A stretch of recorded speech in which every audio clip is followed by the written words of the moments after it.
It's 3 down and 3 events to go.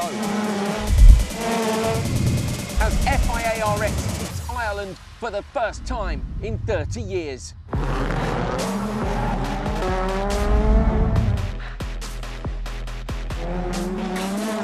local guys will want to make their mark. But the top drivers will want big championship points. It's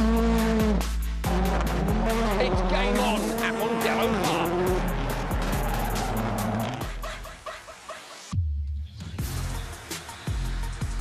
It is that time of day. We're getting ourselves ready for Q4 right through to the quarterfinals and later on again, of course, today, the semi-finals and the finals. My name is Andrew Coley. Alongside me is Mr. Hal Ridge. Hal Ridge. Good afternoon. How are we doing? Good, yeah.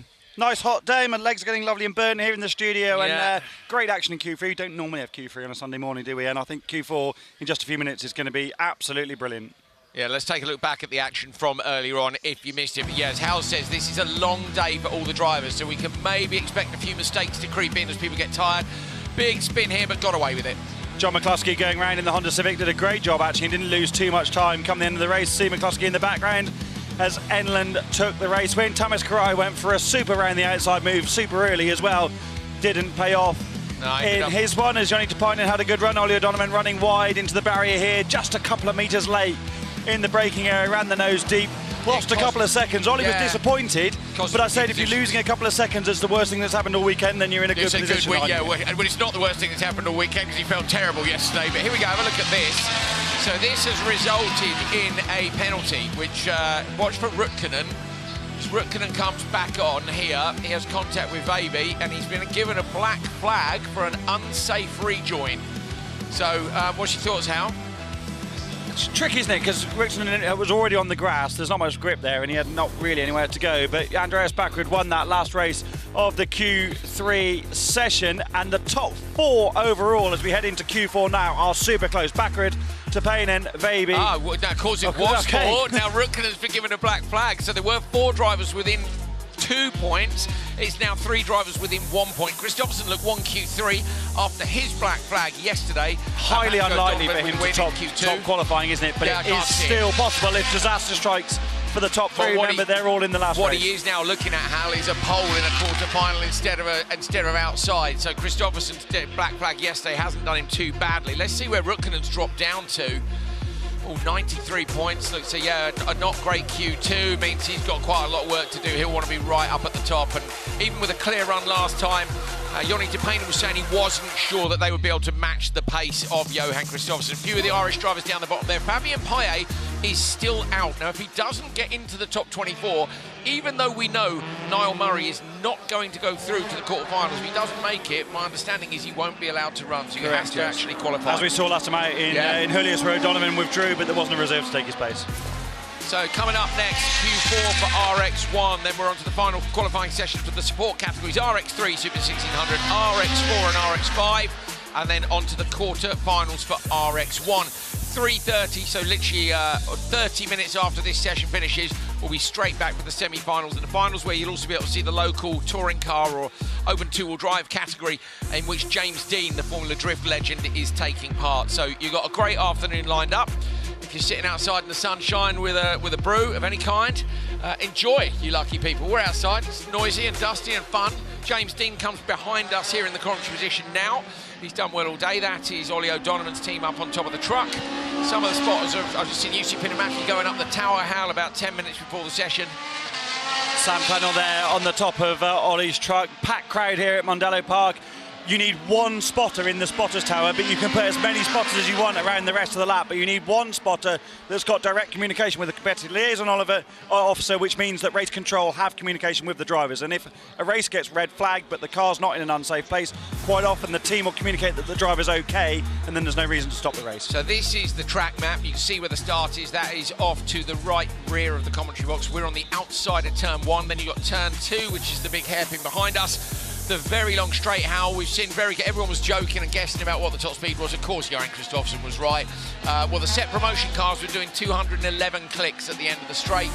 But interestingly, because of the gearing in a Rallycross RX1 car, if you look at where the checkered mark is there at the start-finish straight, most of the accelerating is done by that point. They're doing about 195 kilometres by the time they get there, and then it takes the rest, like the next 2/3 of that straight to get the next 15, and that's largely down to aero, not something we really discuss in a Rallycross race very often. Well, the only other time I can think is Trois Rivières, if you remember, when Subaru cut the middle out of all their beautiful carbon fibre rear wings and they went testing, just, we'll just chop them up, see if it's any faster. I wondered if Meunier might consider that when you spoke to him earlier about the top speed, but some people say they're a bit tricky to drive without the rear wing. Yeah. And it's also a risk, isn't it, halfway through an event to start... crack at it, why not? You're going to make it semis anyway. Go on, just do it, Hal. Would you do it? No. Of course he wouldn't. Here we go. We're ready for our first encounter. So, Johannes Raufoss is missing. What a shame. So Raufoss is missing from the grid. We saw him going slowly. It's a disappointing result for him. William Carey on the inside, Shane Murphy, and Juha Rutkanen on the outside. Rutkanen needs to bang in a time along the lines of what Tapanen did in the last one if he wants to be up at the top and get himself further up in the quarterfinals.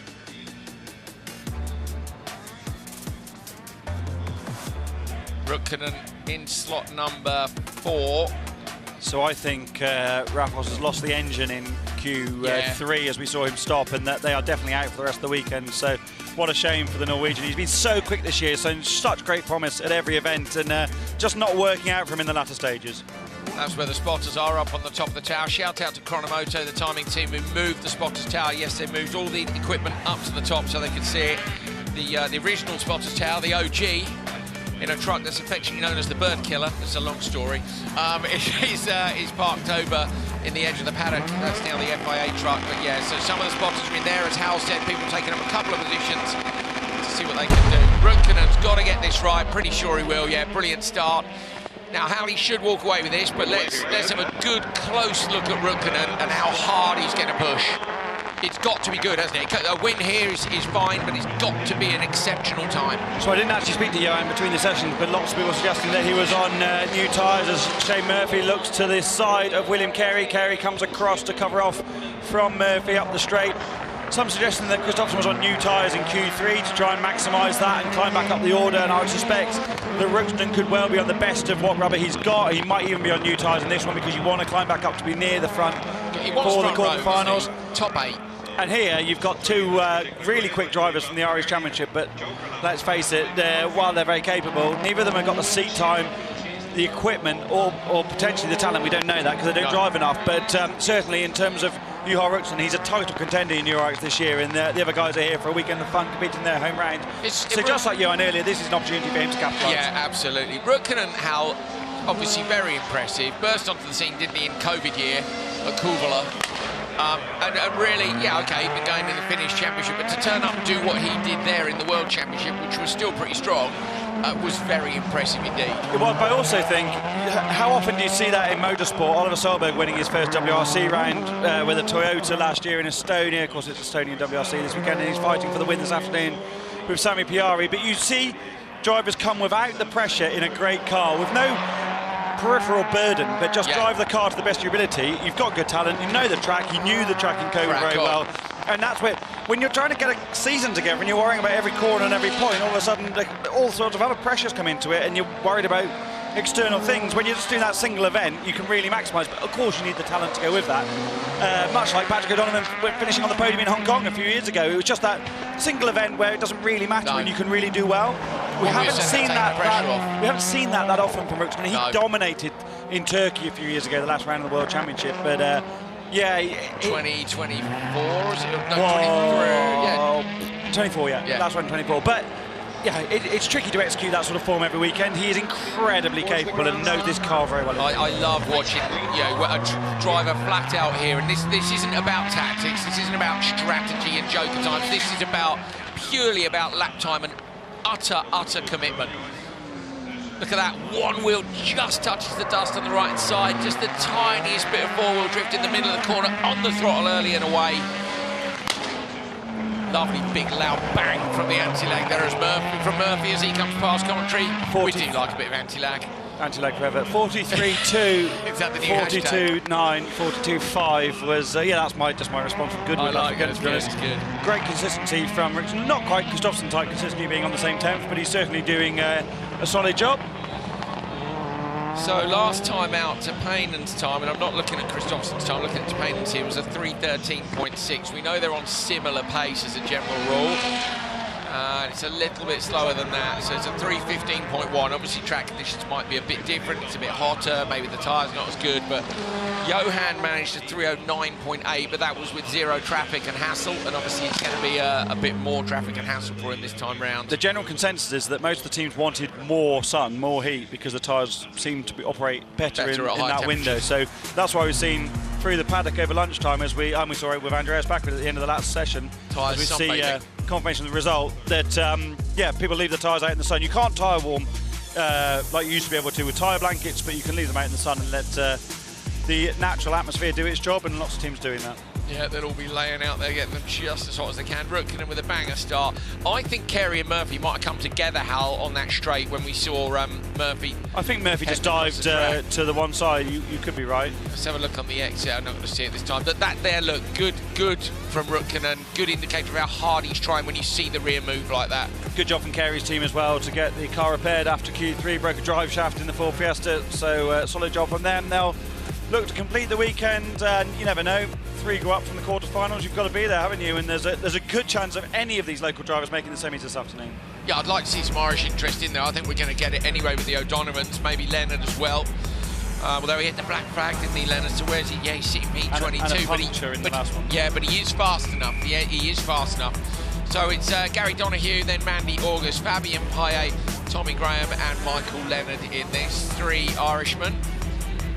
German and the Frenchman Paillet in the middle of the grid. We know that Paillet's had all sorts of problems. I don't suppose you caught up with it, did you? Because he had a bad start last time, but the car didn't look bad when it was on track. He's messaged me saying they've been carrying a misfire. Tommy Graham hasn't been having great starts either, so this could be a real opportunity for Nico Leonard on the outside.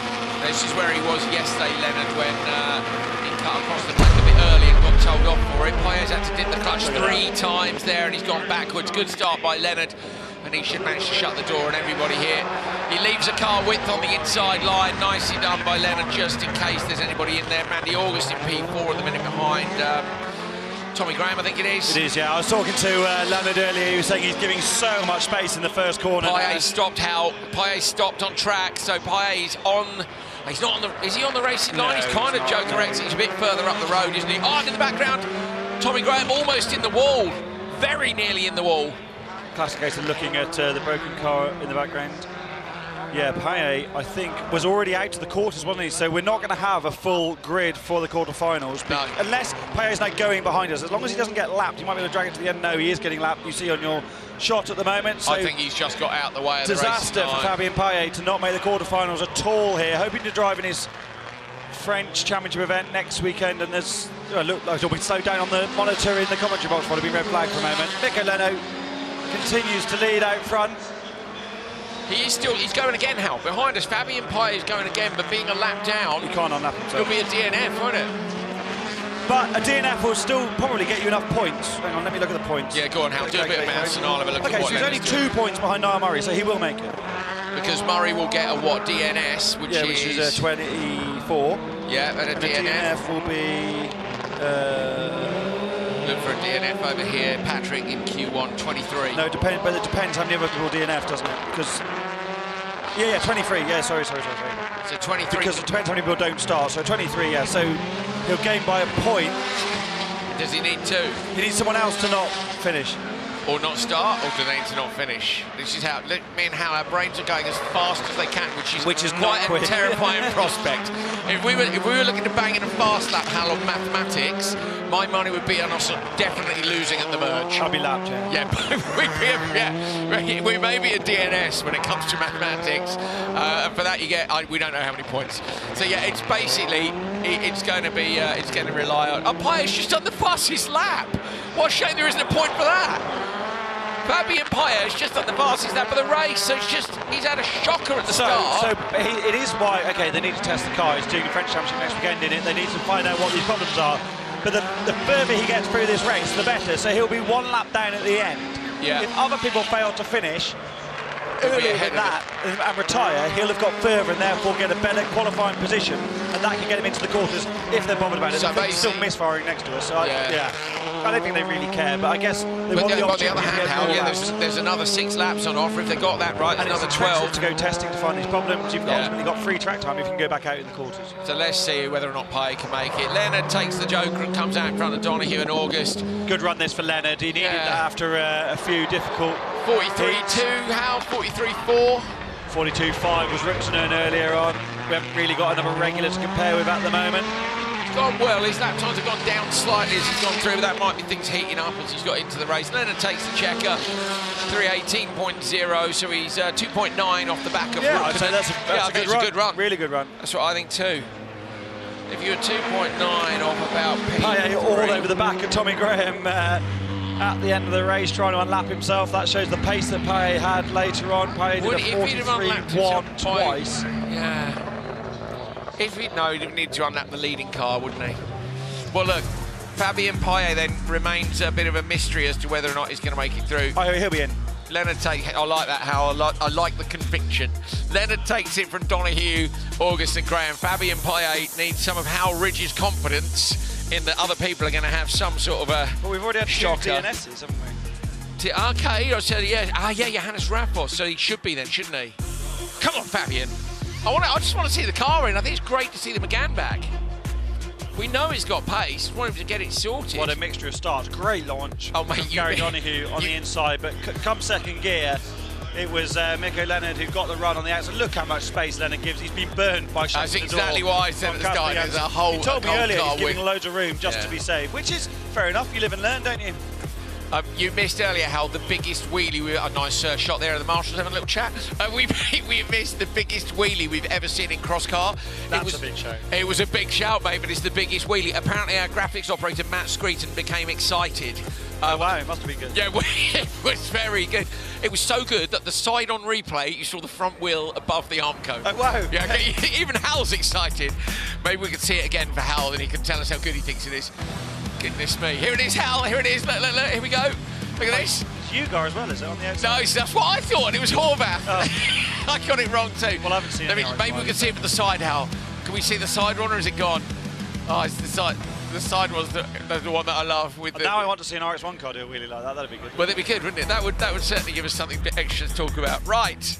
Back to work, people. Kasper Jansen on the pole. Kasper is not having as good a weekend as he had in Höljes. A P10, a P11 and a P19. So he's going to want to go a bit quicker than that. Rennie Munich, Thomas Karai, Jose Oliveira and John McCluskey. Let's go. Kasper needs a good start. Munich next to him. Hal's indicating next week he thinks this will be an exciting first corner. Has that potential, doesn't it? It does indeed. Well, Jansen's got to get out from that lane one. We were talking earlier on and saying when Niall was with us, he said, I'm not convinced the inside is the best place to be. So Kasper does get a good start, but Munich does as well. Kasper's just going to enter. Rennie drops in behind and look up the inside. Munich's been passed there on the dirt. Munich's going to drop down to P4. Kasper Jansen leads, and it was Karai, I think, who passed him up the inside. That's brave by Tamas, because they're definitely slippery on the inside of turn one. He missed Höljes, didn't he, Tamas Karai? He's come back here full of vigour, was trying around the outside way too confidently earlier on, and now going for the switchback back to the inside. Solid job from the Hungarian.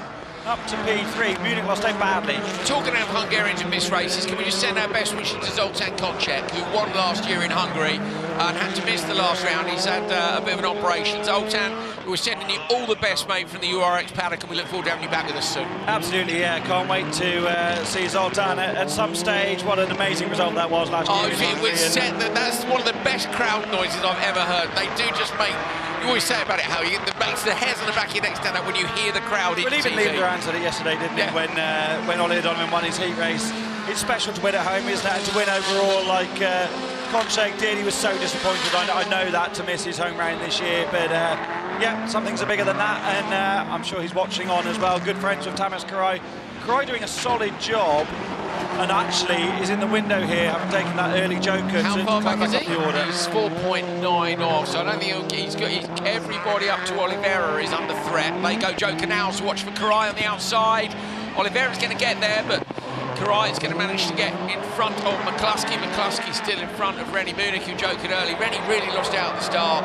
He did, didn't he? And he's not one to get his elbows out in the cotton thrust of the battle lever. Karai's car is such an interesting concept, isn't it? It looks like an EKS machine, but it's absolutely, I say home built, but home built in Hungary. Hungarian engine, Hungarian chassis, so it's really competitive for a car that isn't built by one of the works teams. Bakkerud's been out and had some testing with it, hasn't he? And he's done a bit of coaching with some of the Hungarian drivers like Konchek. I think Andreas must be fluent in Hungarian at this stage. He spent so much time driving around Nyirád, but no wonder he won there back in. Yeah, I thought that. Yeah, he's done a fair bit of testing there, hasn't he? Casper still leads. Jose Oliveira ran wide, as you saw a moment ago, in the open hairpin. That is turn 2. And that's allowed Karai to get onto the back of him, but at the minute Casper is way out front. Casper's lap times, Hal, 42.5 and 42.8. Yeah, that's matching the pace of Johan on a 42.524 earlier on, so I don't think there's much track evolution now. The circuit's so clean on the loose sections. So are we going to see Casper Janssen challenging for a good result? As I say, so far this weekend, his best qualifier has been P10. Oliveira is struggling for grip here. He's run wide again. Karai is all over the back of him.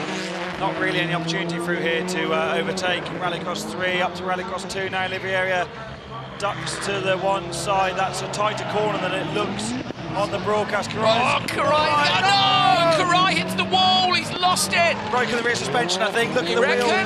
Come on, Tamas, get it started. Tamas Karai, who was sitting in a reasonable position as well. He was sitting in P9. Casper Janssen really wide in turn 2 in the final lap. He's going to miss the top time then by just a little bit. 3:17.0. We'll see him dropping in front of Michael Leonard. But Karai gets going. So Tamas Karai sitting 9th overall in the standings. Hal said the rear suspension gone. Watch for that rear quarter on the outside here. We see the outside of turn 2. You'll see how much damage there is. There it is. Look, the whole rear quarter is missing from the car, where he ran out wide and slammed into the barrier. Bit of a shame, really, because if he was going to pass Oliveira, for me, it wasn't going to be there. It was going to be in turn 1 or turn 2. He maybe could have teed him up. He was going for the undercut, wasn't he? He was going wide on the entry to try and get up the inside. Just didn't work out. Oliveira held on under big pressure, only 2.7 behind Janssen at the end. Janssen had a big sideways moment. How much do you reckon he lost, if you had to guess? Absolutely half a second? He goes more. P2. I'd say, based on lap time, I'd say more. But right, so in that, Casper maybe missed out in the final corner of the session there. Rutkanen still leads 3:15.1.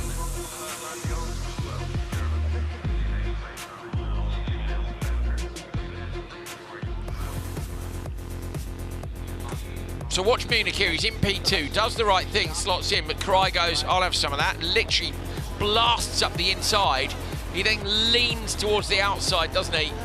And takes away from McCluskey. McCluskey went up the inside into the back of Karai, and P2 to P5, got to be a bit more aggressive, and then this is McCluskey coming out in front of Rennie. Good exit from McCluskey, actually. Got the car squared up nicely, much like we saw O'Donovan do earlier on. Kristoffersson, similar. Here it is, here it is. This is from the drone. Look, he's on the loose, Hal, and there is not a hope in hell that he's going to get that turned in. Shame, yeah, there's just no traction out there, is there? You can see what he was trying to do. He was trying to go wide on the entry to get the undercut. But yeah, on the marbles. I thought the wheel had moved back in the arch when he stopped, but actually maybe it was just the bodywork that moved at the same time. Regardless, the time's rubbish, isn't it? So I don't suppose it really matters. We ride on board with Patrick O'Donovan, warming the tyres, look, on his way to the pre-grid. Just putting these inputs in. There he is, you can see that we're on board. A wave from Patrick O'Donovan. He's either seen a big screen or he's been told on the radio that he's on a broadcast. Surely seen him. No, he can't. There is no big screen down there. I think he's been told on the radio. That's but regardless, Mansfield, isn't it? Yeah. You can see the inputs in the steering, and that's just to try and generate a little bit more temperature into the tyres. That is the pre-grid. Here are the cars waiting to go into this, so they'll be released as these ones come back in to drive around the back of Mondello and slide into the back of the grid here as we get on to Q4 race 4. Martin Enland on the pole on the inside, then Nils Volland and Anton Sepper, so 3 young chargers, and then Derek Tohill and Ollie O'Donovan on the outside. So 2 Irish hopes on the outside. What's your thoughts, Hal? There's form here, isn't there, between several of these drivers, so several, this could be interesting. Yeah, I think several, yeah. Let's see. Okay. Irish honour here. O'Donovan and Tohill on the outside. There is the Irish crowd. Some of them have chosen to sit in the grandstand with the cover. That's normally for rain. I've been told by every single Irish person I've met, the sun doesn't shine here. I'm sure it does, because it's beautiful. But I don't know, maybe we'll be proved wrong if we're back again next year, which I hope we will be. There is the spotters tower, one of the two towers. Say that's the original one. It's the OG one. Okay, so the tyres, you can see that the tyre stack there, which is around the end of the Armco, and then it has a belt hal around it, which is a conveyor belt, isn't it, normally? Yeah. And which is all bolted together, and it has to be right, because obviously that's an exposed end piece of Armco, and what you saw with Karai there is that it can be hit. Very unlikely. Let's have a look at Karai's moment again, Hal. Umbrellas up for sunshine in Ireland. You can see what Thomas has tried to do here. He's right at the back of the Peugeot. He's lifted out the throttle, gone, right, I'm going to go wide on the entry. Then he's gone, oh, no, whatever the Hungarian is for no. I bet on it's similar. On the loose gravel on the outside, he just dropped it into the wall. Had that wall not been there, he'd have run a bit wide and lost a little bit of time. Unlucky, no real damage. He lives to fight another day. I think the irony is that wall's probably only there to protect the start-finish grid, isn't it? So, one more piece of Armco back and it'd have been all right. There is the main control tower here on the start-finish straight at Mondello. So that part of the circuit's called the hole in the hedge, normally run the other way for where the circuit traditionally runs here at Mondello. So he wishes it was a hedge. Yeah, it would have been a lot. If that was a hedge, it would just been a little rally moment, wouldn't it? Bit of greenery flying about. No worries. All right. Let's see then. Tohill versus O'Donovan on the outside with the young chargers along for the ride as well. Good start by Volland and Seppa. Contact between them. Tohill moves across. Seppa has to give up and drop back a place. Ollie O'Donovan's in no man's land around the outside. As we follow with the drone down towards turn one. Volland gets the start. And now O'Donovan trying to go around the outside. No, he's ended up in the gravel trap. So Ollie O'Donovan showers the crowd in turn one. In dust from the gravel trap, and that's Tohill going around the outside of Enland. Smoke pouring off the back of Martin Enland's Ford Fiesta into turn three. Tohill was all crossed up in the way into two. O'Donovan had contact from the rear from Seppa. O'Donovan tried around the outside, couldn't get it done, into the gravel. That'll be all slippery on the outside of two now. O'Donovan has to jerk this time around if Seppa doesn't. Great decision from Ollie O'Donovan not to follow Seppa in. He's done well here as well, Hal, because as we say many times, you mess up the start, something goes wrong in turn one, at least on the first lap you can close the gap down, so he's not lost what it looked like he lost. Yeah, absolutely, and I think a lot of pressure from Enland on the back of Tohill here as well, which will be helping O'Donovan. Oh, Tohill runs wide on the exit at two. You've got to be careful there, getting off the circuit onto that curb, which is designed to run the other way in the circuit racing track. Here comes O'Donovan trying to close down. Enland's definitely got pace over Tohill, but Tohill Tohill's car doesn't look very comfortable, Andrew. Look at the race skipping around. On the, I think Tohill's got problems here. Nobody's gone joke. O'Donovan goes, good shout. So let's watch for Seppa on the merge. Seppa's a long way back. 10 seconds back. So something's happened to Seppa. So this is good for O'Donovan. I don't think he's going to get back to Volland, but I think he could get back to Tohill and Enland. He wants Tohill, not to Joker Hal. Yeah, there's something awry with the rear Tohill's car. Hal's going to have a look as they come past us here. The Joker average from Q3 was 3.2. Oh, O'Donovan behind you, Hal, and at the end of our shot was lighting up the tyres. It was a full-on drift show. All he needs to straighten it up. Stop burning up the Hoosiers. He had one wheel on the dirt as well. The gap back to him is 6.7 at the minute. 3 attempts he's taken off these two in the opening section. Come on, Ollie. Oh, Derek's gone. So this is to cover off Ollie O'Donovan. Watch in the background. Ollie coming through. There's Martin Enland. Where's Ollie? Ollie O'Donovan versus Tohill at the merge. Tohill's on the inside. O'Donovan might have enough here. He's going to have to get on the gas. Side by side, the rear underguards hanging off the bottom of O'Donovan's car. Drag race contact between them. The crowd gasp as they come into turn one, and O'Donovan's got it done. It was always going to happen, wasn't it? These two racing in their home round of the European Championship. At some stage, they were going to end up on track next to each other. Such form between these two drivers. They both won here at Mondello Park before. Tohill applying the pressure at the end of the straight. Has that cost Ollie enough time to not get on the back of Martin Enland? We'll find out. If Enland's going to have to go on this one. Behind us, the crowd are watching over our shoulders through the commentary box, and then when the cars disappear, they all turn around and watch the big screen. Enland in the Joker. In the first sector. So Enland's in the Joker. Ollie's trying around the outside. I think Enland's going to get this. O'Donovan's there, but without the turn one mishap, Hal, he got P2 definitely. Still a good run though. He's got the pace, hasn't he? Oh, he's run deep there towards the end of the race. Hangs on to it. So Tohill in behind him, but the winner of this one, Nils Volland. Volant's time is a 3:17.7, which is actually really good. So 3:17.7. Niels Volant starts into P3 here. He'll be pleased with that, Hal, completely. There's loads of carnage going on behind him. I said to him before we started the interview earlier on in the paddock, it looked like he'd refound the motivation that he had when he was in RX1 for the first time last year. It looked full of motivation. They've changed the software in the car. They've got new additions to the Audi, and I think he's really enjoying being at the wheel. Nicely done by Volant. Volant returns to the paddock. Confirmation of the result. Niels Volant takes it from Martin Enlund, some 4 seconds behind Ollie O'Donovan, Derek Toll and Anton Sepper. Sepper's having an absolute shock at the moment, isn't he? Yeah, he is. Ruktonen doing everything he can to climb back up the order. Good run for Kasper Jansson so far, but there you go. Niels Volant slots into 3rd. O'Donovan in 8th, ahead of Toil. So where's Ollie going to be, Hal? Because he was P5 even after the last session, once Ruktonen was DQ'd. So actually, Ollie... It's so close, isn't it? Yeah, between it's really Ollie close at the top. And, well, between Ollie and Derek, there's 10 points and 5 drivers, so a lot can happen. A lot depends on what's going to happen in this final race of Q4. We'll have a look at the replays. James Dean, the Formula Drift driver, is just sitting outside commentary. He's going to come and join us in a minute when Hal goes off around the paddock. He's taken a seat and he's watching the action on the big screen. Look at this, O'Donovan out wide. This was a worthy Formula Drift moment, Hal. Yeah, not only quite so much gravel in Formula Drift, there was a bit... The crowd, I'm not sure I wanted to be in turn 2 right then. They've had a lovely day until just then. So Toel's got the bumper tapped up behind the rear wheel, and I wonder if that was causing the rear to skip around like it was. But Martin Enlund had good pace, didn't he? So did Ollie, didn't he? To get what he did. So I reckon Ollie's ripped that guard off, hasn't he, in the gravel trap? Yes. And then to have done what he's done, he closed down onto the back of them, went Joker straight away, which was a good decision, and then this was the moment, the merge. Contact between them, Hal. It's a tricky merge, this, isn't it? Because in theory, the Joker has to give way. I like it. No real harm done there. No, bit of contact, bit of smoke, bit of body panels. Everything's fine. It's rallycross. This was Enlund without the lost time, as Hal said. Maybe. Oh, certainly without the turn one. Sepper lost the whole tyre carcass, did he? Yeah. Yeah, not the rim, just the carcass, so must have had a puncture and then heated it up. I wonder if they've suffered so much with the punctures they've had lately. Remember how many punctures he had in Höljes? He can't carry as many tyres forward. Yeah. So probably running on much older rubber than he wants to, and then, yeah. Here we go.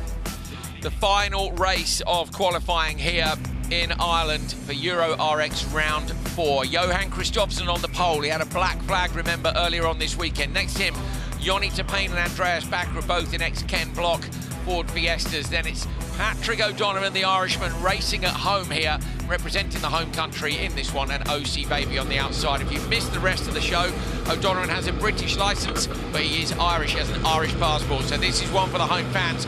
Remember, he took the win in Q2 earlier on this weekend.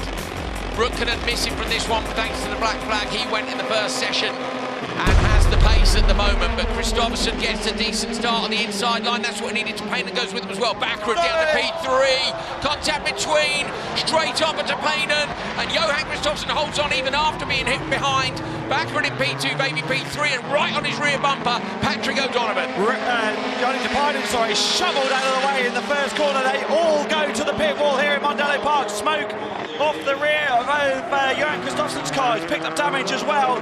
Patrick O'Donovan in the background had a great start, but couldn't do a lot with him from his position. Bakkerud, though, again made up the places in the first couple of corners, just assessing what was going on around him. Good decision making. Baby goes Joker straight away. You're on board with him. O'Donovan stays out, so Patrick trying to make up the pace. Tapane, just like Ollie O'Donovan in the previous one, staying out of trouble for the rest of lap 1, and is now on the back of the pack. You're on board with Patrick O'Donovan, visor down. That's the amount of logging. He bangs it down again, down another, and into turn 2, straighten the Peugeot up, and then 600 horses all the way down the straight. I was talking to Andreas Bakkerud about how close these two were in the previous race. He was saying he found it interesting in the driving style differences, where Patrick was really applying the pressure in some areas, but Andreas was able to pull on him in others, and he just felt that they were both driving the cars in different ways. Here's something to think about, how Johan Kristoffersson is a good 20 points off in terms of the qualifying standings. So even if he wins this session, as long as Bakkerud is in the top 3 to 5, no mistake from O'Donovan, as long as Bakkerud is within that top 5, he's going to take the TQ spot here. That'll make a difference then to which side of the grid everybody's on. Kristoffersson is going to be on the front row of one of the quarterfinals for sure, on pole in one of them. But Bakkerud, if he carries on like this, should take the TQ. Yeah, as long as he beats the Baby and Tapanen, who are also in this race, because if they beat him, they will take the TQ. Yes, good shout. Yeah, but at the minute he's on for it, isn't he? So Tapanen, sorry, Baby's gone joke. Actually, Baby's in the window, isn't he? Baby has been in the Joker. He's on the back of this train. He's actually been held up by Tapanen. Okay, so in that case, Bakkerud could do it to Tapanen and holding Baby up, but I don't think they'll be racing for each other. Jokers. Patrick's trying to cover them off, but I think they're too close. So Patrick O'Donovan here goes, and Baby's got him. Tapanen obviously hasn't jokered yet. So it's really Bakkerud versus Baby for TQ, Hal. Again, look at his exit. O'Donovan just gets the car squared up on the exit of the Joker, gets great drive out of the alternative extra route. This race in Q4 is also about just maximising what you can to get the best result, to give you the best grip position for the quarter-finals. Smoke's coming off the front of Tapanen's car, and he's not as under pressure from Baby as he was a couple of laps ago. So Baby may be losing time to Bakkerud. That's the gap you've got to watch. It's 3.0 on the final lap. That might be enough. We'll wait and see. So Bakkerud's going to go Joker this time. Watch for Baby on the merge. Bakkerud is in the Joker now. I don't think he's got enough. I think Baby might get it. Baby around the outside line. It's going to be super close between them. He'll open up the polo. Bakkerud, though, does just get in front. So Andreas Bakkerud just holds on with 3.0 being the gap. It was 3.1 when he went in. O'Donovan trying to find a way past Tapanen here. Tapanen's managed to edge him though, and after turn one, Patrick gives him a little nudge, lets him know he's there. Kristoffersson takes the flag. 3:10.7. He's not quite as fast as he went in Q3, but a brilliant job by the 8-time world champion, as we've come to expect. But the black flag will mean he's not TQ. That should go to Andreas Bakkerud with second place in this race. Where was he in the session with a 3:13.9 P2? Yeah. So Bakkerud, with this result here, will take the top qualifier spot. I think Baby will move into P2. And then after that, I'm not going to do any more maths. So Kristoffersson takes the win. Tapanen P4. There's Tapanen slotting into 5th in the session. Kasper Janssen 6th. Much better. Patrick O'Donovan is 7th. Michael Leonard in 9th, so that's going to move him up as well. There's good Irish interest as we head in to the quarterfinals at the end of this session. Remember, don't go anywhere, because all those Irish drivers are in. They're going to try and take some of the honour away from the visitors. We need to see in this replay package, though, what happens in the first corner, because Tapanen was fired wide, wasn't he? I thought Tapanen ran into the back of Kristoffersson, but I couldn't see from the angle, so... OK, I see what you mean. That from the rear shot, I didn't see that. You were looking over your shoulder, weren't you, at actual real life? IRL. Kristoffersson's moved across there, hasn't he? Clipped the front of Tapanen, but as we've said all weekend, you've got to come to the left, haven't you, to open up the corner from slot one. There isn't any room, yeah. So Johnny was lucky there not to get turned around. So easy in that situation to get moved across, have the rear of the car clipped and get reversed off into the gravel. Patrick a little bit deep. Of course, most of these drivers will be running on older tyres at this stage in the weekend. There's nothing on the notice board yet. That's just what I was looking at, yeah, to see if it was under investigation. I'm sure it'll be looked at, just because when something like that happens. What's your thoughts on what it is? I think it'll be a racing incident. It'll be a first corner racing incident. Especially look where the damage is on Kristoffersson's car. It's not on the front, is it? It's on the rear. Yeah. And you've got to move left. I'd like to see that again, to be honest. Yeah, maybe we can take a look at it in a minute. So Kristoffersson gets it done. But on the basis Johan's half a second a lap quicker than anyone in that session, probably give him another penalty just to mix it up a bit. He's going to be. Yeah. I mean, if he gets another black flag, I think he'd be fuming. So would I be. Yeah, I would be too. So we'll see. We'll see what happens. If it gets investigated or not, we will let you know. Andreas Bakkerud is your top qualifier here in Ireland. OC Baby P2, Tapanen, Kristoffersson is in 4th, O'Donovan 5th, Volland, Ollie O'Donovan and Enland. So 2 Irishmen, that's Patrick and Ollie on the front row in the quarterfinals. Remember the top 8 at the front row. Row 2 in the quarterfinals is the next page, if we've got it. We have indeed. So this is your row 2s, Rutkanen, Janssen, Tohill, Oliveira, Karai, Donahue, Seppa and McCluskey. And then onto your row 3s. These are the people that have made it. Babi and Payet is in by 2 points. So Leonard, Kerry, August, Graham, Murphy, Rapos, Payet. Well done, Hal, for the live maths. Niall Murphy, who we knew was going, who we knew was going to take no further part this weekend, won't be in the semis. Payet will, but they've got problems with that car. Q4 done for RX1. We're going to move on to the support categories. Hal Ridge, I think you're going to go and have a wander, are you? I'd imagine so. Normally what happens. James, do you want to come and join us? I'll just calling over our legend. He's going to come on in. I just want to... OK, points for RX3. Come on in, mate. Good to see you. Hal, I'll let you brief James on the buttons and things. So RX3, Richie Skirkless with 3 session wins from Julien Mounier, Nicolas Gellin, Samuel Kovacs, Ferreira, Dufas, Tuma and Tiges. His is how we go at the minute. And say Hal is just briefing James Dean, and then we'll get him in. Hal's heading off now. James. How are you, bud? Oh, great, thanks, mate. How are you? Very good, very good. Something new, something very different. How are you finding it?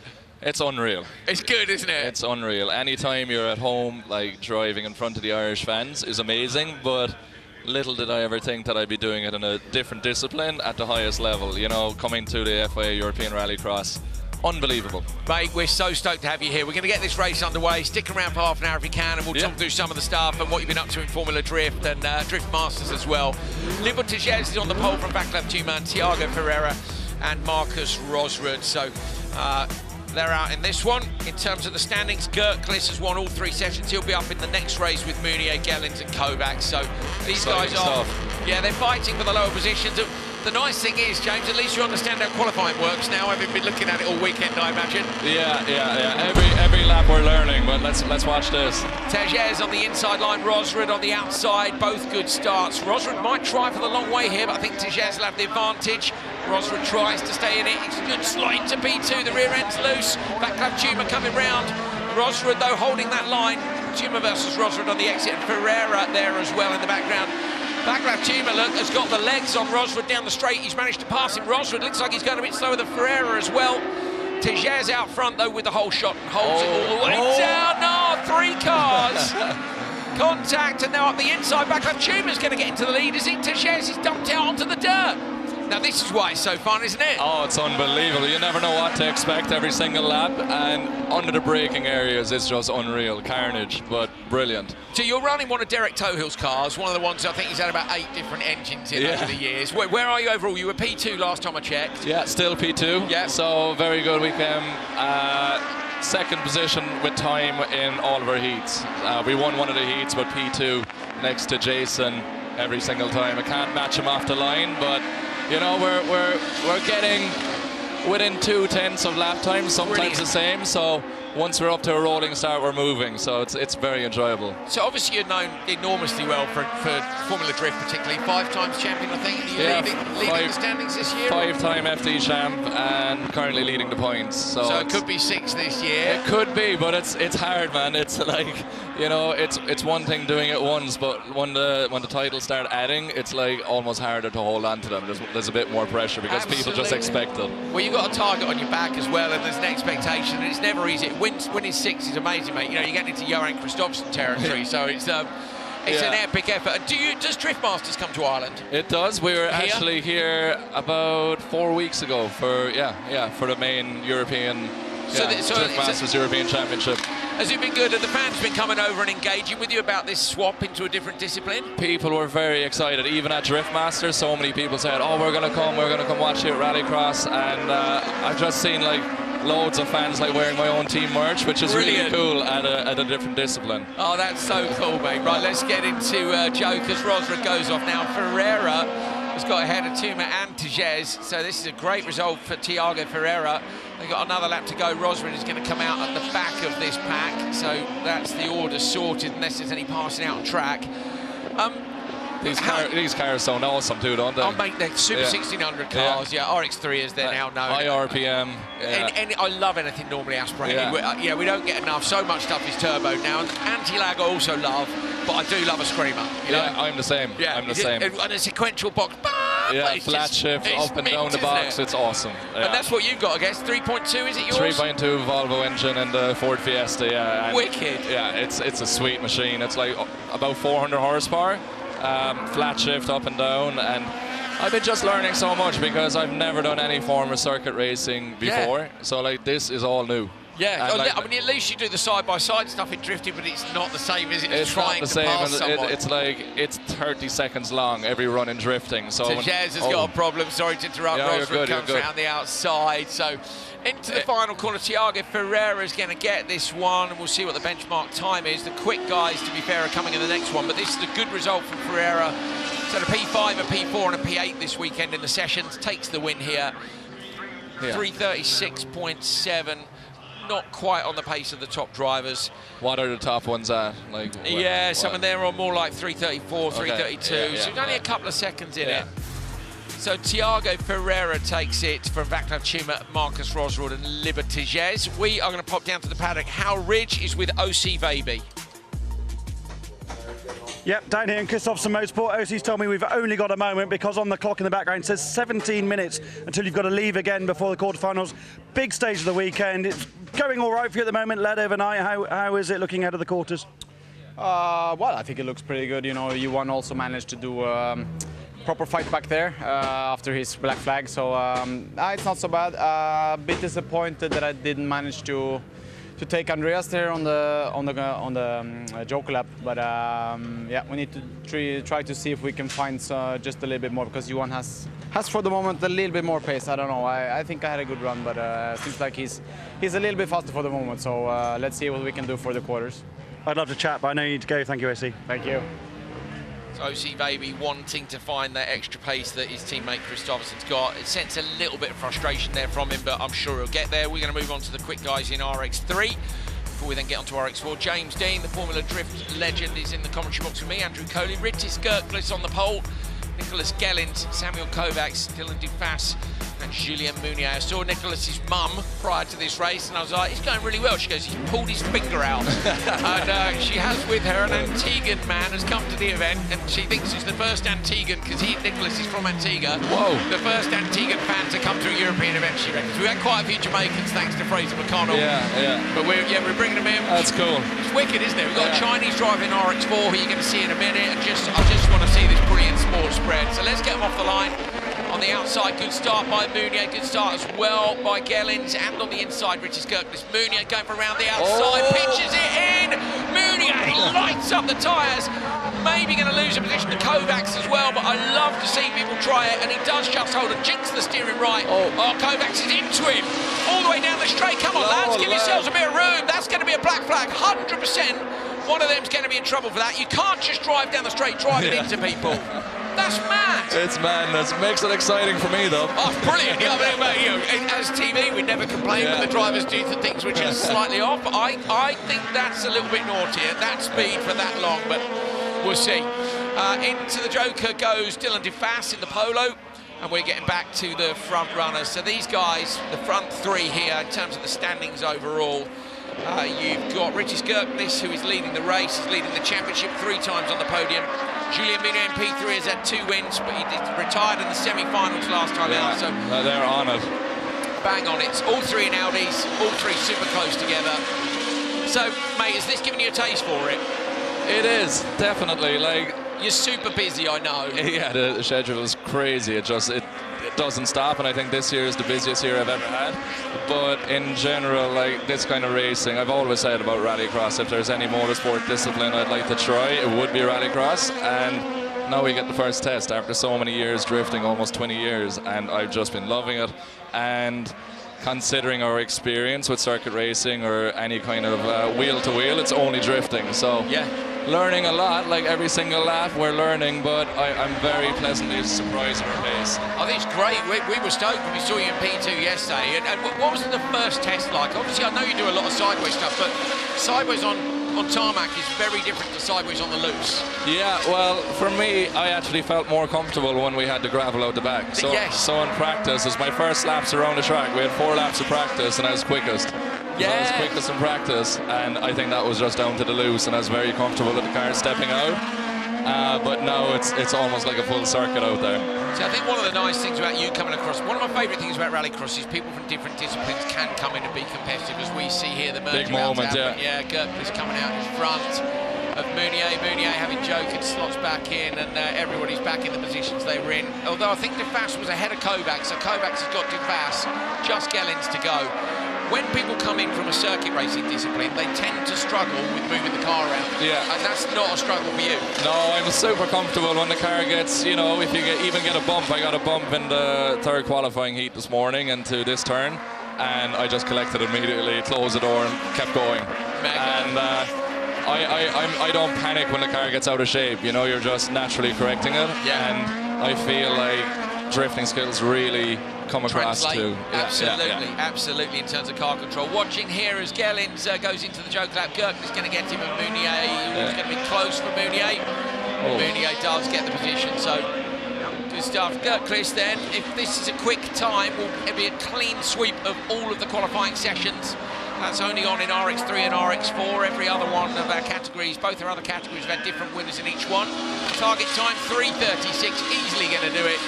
Across the line with a 3:32. So Rytis Gerklist wins all 4 qualifiers here in Ireland to take a very clear top qualifier spot. Good job by the Lithuanian driver, who's come alive since he took that win last time out in Sweden. Just seems to have found the confidence. There he is, against his rival Julien Mounier. It was close between them when we came here in the standings. There was just 2 points in it. Whoa. Oh, sorry, my bad, 18. Well done for reading correctly, Andrew. Gellin's in P3, but there is the damning, notification you need of a brilliant performance. He just cleaned up. Absolutely cleaned up. Gerklist with all 4 of the wins. We're going to go down Hal Ridge in the paddock. Where are you, mate? Fabian Paya, I'm sure the jeopardy you didn't want this weekend was trying to make the quarterfinals against people who weren't starting, but it kind of sums up your weekend. It's been super tough, hasn't it? You've had a range of issues. The car's going really well when it's working, but it's not working all the time. Just tell us a little bit about what's going on. Yeah, it's kind of a nightmare weekend. Now it has turned off as a test session. Basically, we have an issue that we don't really understand, to be honest. And we have some kind of misfires that I think you can hear around the track. And the thing is that these misfires are a bit dangerous for the engine, and sometimes it lifts off some rings that we have on top of the valves that we had to fix yesterday. So yeah, now we are using this as a test session to try to understand what's going on. And we keep on changing things and investigate. And we have been all the team have been working full time since yesterday to find this. So yeah, hopefully we'll find it, because we have a race next weekend also in France to Carlabo. So yeah, it's going to be a busy week, looks like. You've been at this game a long time. You know well that if it does go well in the quarters, still anything can happen. So I guess you want to be as prepared as possible. Yeah. I mean, I know I have the pace. Definitely, the car is quick, it felt really quick right from the start here. It's really a track that shoots the car. So it's really frustrating, because we could have done good things, I think, this weekend. But that's Rallycross. Yeah. Thank you for having good luck. Thank you. Okay, we're moving on to RX4. Philip Mellon looking to do the same as just seen Rytis Gerklist do. So Mellon has won all 3 of the sessions so far. We'll see him in the second race. Philip Mellon with 2 wins last time in Hungary and Sweden as well. The first win went to Andrea Benazet. That was back in Latvia. He's sitting in P3, but at the minute, nobody can match Philip Mellon. Everybody running the Renault except Mellon, who's running the Peugeot. And I'm sure you've been watching enough this season to know that RX4 is based on the Rally 4 regulations. So reasonable cost to get into, much more cost effective than things like Super 1600. Yeah, we see our times. Yeah, I can see James is already on it. Like any professional driver, the first thing they do is look at the time sheets and the splits. Yeah. Höljes Deng on the pole. Albert Koch, the Estonian driver, is P2, and Ivo Gebrand from Latvia is P3. This is our Chinese driver. Fantastic to see someone in from the Asian region. That's certainly new for Rallycross. Yeah, absolutely. And there's so many nations here competing in Ireland this weekend. It's cool, isn't it? It's really cool to see. And fans as well, and people flying in from different countries. Yes. It's amazing. I've met a bunch of different people who've come here. It's great. It's very much, it's an easy event to get to. It really is. It's 40 minutes from Dublin Airport. So if you fancy it next year, go for it. Even starts, it looks like Koch might have a slight advantage, but on the inside, Höljes Deng has got the line. Ivo Gebrand is going to look for the outside-inside move again here. Gebrand with a good exit, might get alongside Albert Koch here. Höljes Deng has it, Albert Koch on the inside of Gebrand. A little bit of contact between, and Gebrand has to slot into P3.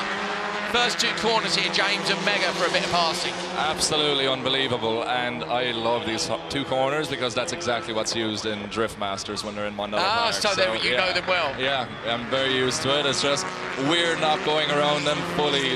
On the long stomps, yeah. You get huge crowds here, don't you, for Drift Masters? It's there really was popular. about 15,000 people here a few weeks ago. Unbelievable crowds, and I think we're very lucky that the Irish are so competitive at drifting worldwide. Yes, that's true. Yeah. So there's a big interest in the sport. Yeah. Really supportive. it's so important, isn't it, to see stars from your own nation, I think, to grow the interest, and that's why I love to see drivers coming in. You know, I don't know how many people in China might be watching because they know there's a Chinese driver, and that's what we want. It keeps on growing everything. And and we need to get this sport back where it belongs. I know you've been following it long, and we met at Nitro Rallycross a couple of years ago, didn't we, out of Salt Lake City? Obviously, we've had World Rallycross prior to that. I know you've followed a bunch of it. So for sure, I've always been watching Rallycross, but it's great to see it back to in Ireland. Yeah, in Ireland. And back with engines. Exactly. Yeah. That's the biggest thing. It was missing one big major sense. That, noise. The noise. But it's amazing to hear the engines back and just everyone so competitive and pushing. Like watching the RX1 is just unbelievable, and I cannot wait to watch the finals. Oh mate, don't forget the quarterfinals are at the end of this session, so you need to make sure you're somewhere where you can see a screen. You're welcome to have your little seat back and have a watch over there, mate, whatever you like. I need to get ready for my own seat. Yeah, you do. There, you do. You can't miss the quarters, it's going to be carnage. So, Höljes leads from Albuquerque. Brands has gone joker, but at 4.7 back is probably a little way off the pace. Have you tried a supercar? Not yet, but now I know I want to. Okay, so you weren't sure before, I guess. You wanted a bit more time in the car. Derek actually offered me, when we made the video that I was announced to compete at this event, Derek, at the end of the day, when he saw me driving his two-wheel drive, he was like, oh, take the supercar for a blast. And I was like, you know what, no, I have this car in my head. Yeah. I want to stick with it. But after this weekend, if there's any opportunity, I'm definitely going to take it because I'm ready. I'm like, more power the better. I want to go faster and just enjoy every moment. And I know you've got a busy schedule, but I mean, what about the World Cup in Jakarta later on this year? It's open to anybody to enter it. No one's going to know the track. I know it's a big ask for a supercar, but you never know. You never. Okay. That's all I'll say. He's saying there's a chance. Yes. I get you. Obviously, you're a guy with a bunch of sponsors, with the profile you've got and the success you've had, and how hard you've worked as well, which a lot of people at home won't appreciate how hard it is to get to that level. 20 years of dedication. Absolutely, it's your life, isn't it? It's your absolute life. And are those sponsors interested in some things like this? Like when you come and do it, do they keep an eye on it? Do you tell them this is what I'm doing? People are very excited. Like even on my social media, like lots of friends. People close here. Albert Koch trying to get out around the outside of Höljes. But doesn't get there. Go on, Yeah, like people from all different motorsport disciplines, like messaging me and talking to me, and they're just very impressed. And like partners, when it comes to partners, they're just excited when I'm just doing something new. So it doesn't really matter. And I think we could definitely get some support if we'd make that switch at some point. But well, we all want to see it. James Dean, it's telling us there's a chance, people, and maybe not just the World Cup, but maybe some more rallycross in future. I'm so pleased you're enjoying it, never mate. say never, man. No. You know, and anytime you're sitting behind the wheel of a super fast car and you're racing somebody, this is the one thing I really love about rallycross is you're battling the clock. Yeah, absolutely. Clock and other cars is just great, isn't it? You know, Höljes takes it from Albert Koch, who did a brilliant job and ended up pushing him around the final corner with Ivo Brands in P3. Hal Ridge is still out in the paddock. Down here at Dynamo RX, Anton Sepp, I don't really want to stand too close to you because you've had such bad luck for the last few rounds. It might be catching. Talk us through your weekend here in Mondello. Yeah. Very bad luck, and track is very fast. Last race is puncture first lap, and tough, isn't it? But good luck for the quarterfinals. Thanks. Anton Sepp there, very promising young driver, but as he said, puncture in the last one, and you don't need to be a body language expert to know he hasn't. That wasn't very fun. He's not impressed. Yeah, no, he's not at all. The joys of motorsport. You just never know what to expect, especially in rallycross. Anything can happen. Multiple services, multiple cars. Philippe Mellon, Thomas Conseil, and Andrea Benazet in this. The Polish driver has won all three of the sessions so far, and his title rivals at the minute are really Conseil and Benazet. Albert Koch is in the mix as well. Benazet really, Conseil actually down, had a bad run at Höljes. It's a two-horse race in terms of championship points with Benazet and Mellon, but at the minute it's very much going Mellon's way. He's won the last two events, and Benazet can't match his pace here. Benazet on the outside of the grid, Philippe Mellon on the inside. As we said, Mellon in the Peugeot, and the other two drivers in the Renaults.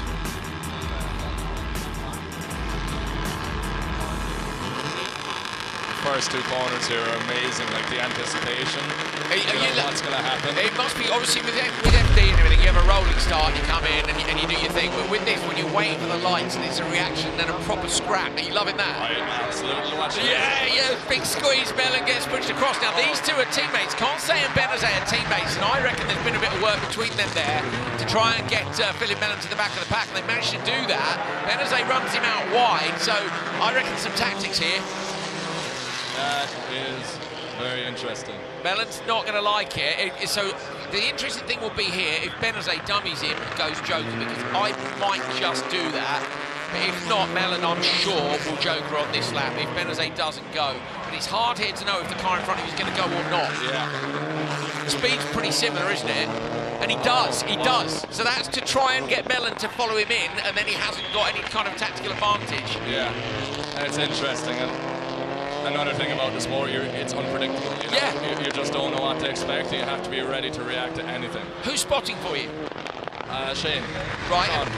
Sean. And so he's not one of your Formula Drift guys. Do you have spotters in drifting? Do you use spotters? Yeah, what do they tell you? What information are you getting in drifting? Basically, when we have our lead run, it depends. Sometimes you might be leading first, sometimes chasing first, depends on where you qualify. But for example, if you do a lead run first, the spotter tells you how the guy chasing you performs.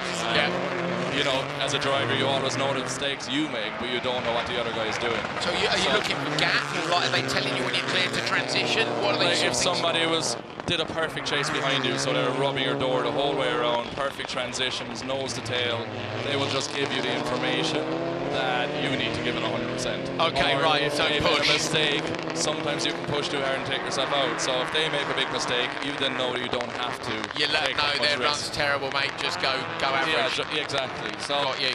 And sometimes you really need a push, because drivers will take big chances and pull stuff magic out of the bag. Yeah, That's when you need to be. And what about here? So what information are you getting here? Obviously, we're completely different to FD and Drift Masters, but still you have a spotter and they're telling you stuff. What are you getting and what do you like about it? Mostly, Winter Joker is obviously a big one. If you have to, some of your car is not the fastest car in a straight line, and that's where I'm kind of suffering coming up this long straight into the first turn. So if I need to defend my position, because Pete behind me is doing like 20 kilometers an hour faster on the straight, so the last two heats I had to defend. Yeah. So information like that, and then areas where I know I could improve. He was like pushing me, I push.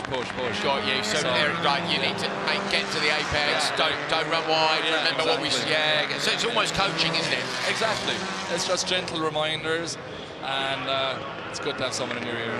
Mellon, having Joker, has got Benazet, his title rival, so even after a bit of messing around in the first couple of corners, he's come back at it. He's 4.6 off Conseil, but we're hearing from race control there might be an issue with the start, so we're going to see some replays after this, which will show us what happened. Conseil is in the Joker now, the Frenchman coming out. Philip Mellon is going to end up in P2. But as you'll see when we take a look at it in a minute, that might not be all there is to say about this. These cars are great, little anti-lag, small engined, front-wheel drive, Rally 4 cars. They're impressive. And they're wicked, aren't they? It's a great way to get into the sport too. This and cross car just so much more cost effective. Yeah. And I think as the sport grows at the top, again, we'll see people coming back. We had tons of young drivers wanting to do rallycross when it was booming. It's had a little bit of a dip, and now it's starting to boom. Definitely on the rise, for sure. It is, isn't it? The FIA are doing a brilliant job, I think, running the series. Yeah, for sure. And great crowd here in Mondello Park. It's just perfect weather as well. It doesn't even feel like we're in Ireland. No, it doesn't, does it? Conseil takes it with a 340.1. Philip Mellon in P2 and Andrea Benazet. But have a look at this. So this is the start. We can't see the lights in it, apparently. Oh, here are the lights. Okay, watch for Mellon.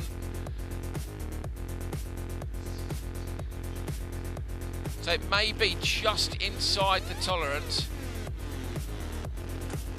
So it's at the middle car moves. So Conseil is the middle car. You can see the lights on the right, but the jump start sensor is 12 centimetres in front of the car, and it looks like he's got away with it being less than 12 centimetres. Impressive. Philip Mellon takes 3 sessions from Thomas Conseil, gets the very last one. So it is top qualified for Philip Mellon, but it isn't the clean sweep this time. Benazet in P3, Hauschendeng, Albert Koch and Ivo Gebrandts will all go straight to the final. No semi-finals for RX4 here. We're going to pop down to Hal Ridge quickly. Johannes Raffos, you've got a spare engine behind us. We know the engine went in Q3, but between you and team manager David, you decided not to change it. Go home, sort yourselves out, come back for Lohéac. Tough decision to make, but I guess wise given your learning year. Yeah, it's been quite good year, but it's not been the best weekend. So we found out we don't have enough time to change it to the photo Q4. So go home and do everything well prepared to France. Thank you, mate. Look forward to seeing you back in France, where hopefully you can continue this great season. Yeah, I hope so. Thank you. Thank you. On then to our final session here of qualifying before we move on to the quarterfinals, and it is of course Euro RX 5, our other support class. Teddy McPherson sitting at the top with the wins in Q1 and Q2, but didn't get it done in Q3. Raag, Kane, Brownmuller, Martinez, Neumeier, Bartlett and Martins. The one you need to watch out for though is towards the bottom. Martin Nyirád is the championship leader. Black flag from Q1, brilliant recovery in Q3, taking the session win. He's going to need another one if he wants to make it through to the semis later on today. He's been third at every event so far this year, and he's going to want to fight back, get himself up there. Get that last push on. Yeah, he's got to go. Any class I would not like to be competing in, it's probably this one. Now I know why, James. So like, if you missed it, James, when Clara Anderson is in commentary with me, and I mentioned this yesterday. Hi, Clara. We love you, mate.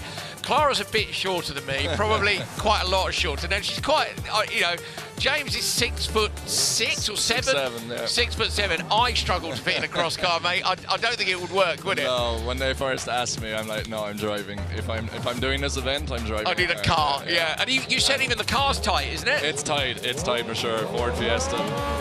Yeah, so yeah, James Dean, you may have seen him in cars, you may not have seen him standing like a giant basketball player next to you, but yeah, he doesn't fit in everything. Nearly another wheelie on the outside line. But on the run to the first corner, they're side by side in the dirt on the inside. It looks like it's Horvath trying to make the move around the outside with the black and yellow. It's Martins who leads, Kovacs on the inside, and Michik on the outside. So Michik in the white buggy, Kovacs with the yellow and black stripes, and in the background, Otto Horvath is absolutely flying. The yellow and black buggy's got so much more pace, the RX5 car. Trying to come around the outside, he managed to get Michik, but he couldn't get past Kovacs and Martins leads. I think Horvath will go joker here early and get himself out of traffic, but we'll see. Let's see, does he go off to the left or not? Yes, he does. Good decision. I think if you're third, James, have you called your own joker yet, or have you always waited to be told? I waited. Yeah, I'm just like taking instruction because it's all so new to me. But these machines they just look wild. Yeah, there's so much moving around. They look really fun to drive, but I would not like to have wheel-to-wheel contact like we saw yesterday. Oh yeah, they get launched. Unfortunately, lost one of the cars because the roll cage got a little bit scratched. Yeah, it ran on its roof, and although the cage wasn't bent, it scratched the cage, and the head scrutineers just said no, which is a shame. So a lot of drivers now actually run like a K-Land protective surface. You can see they've got panels, but they run it right over the top of the cage, like the lead car here, to protect the cage a bit in the event of a rollover. Martins with the fast lap at the moment. Horvath though has gone joker, and it's Horvath that I'm watching really to see where he comes out.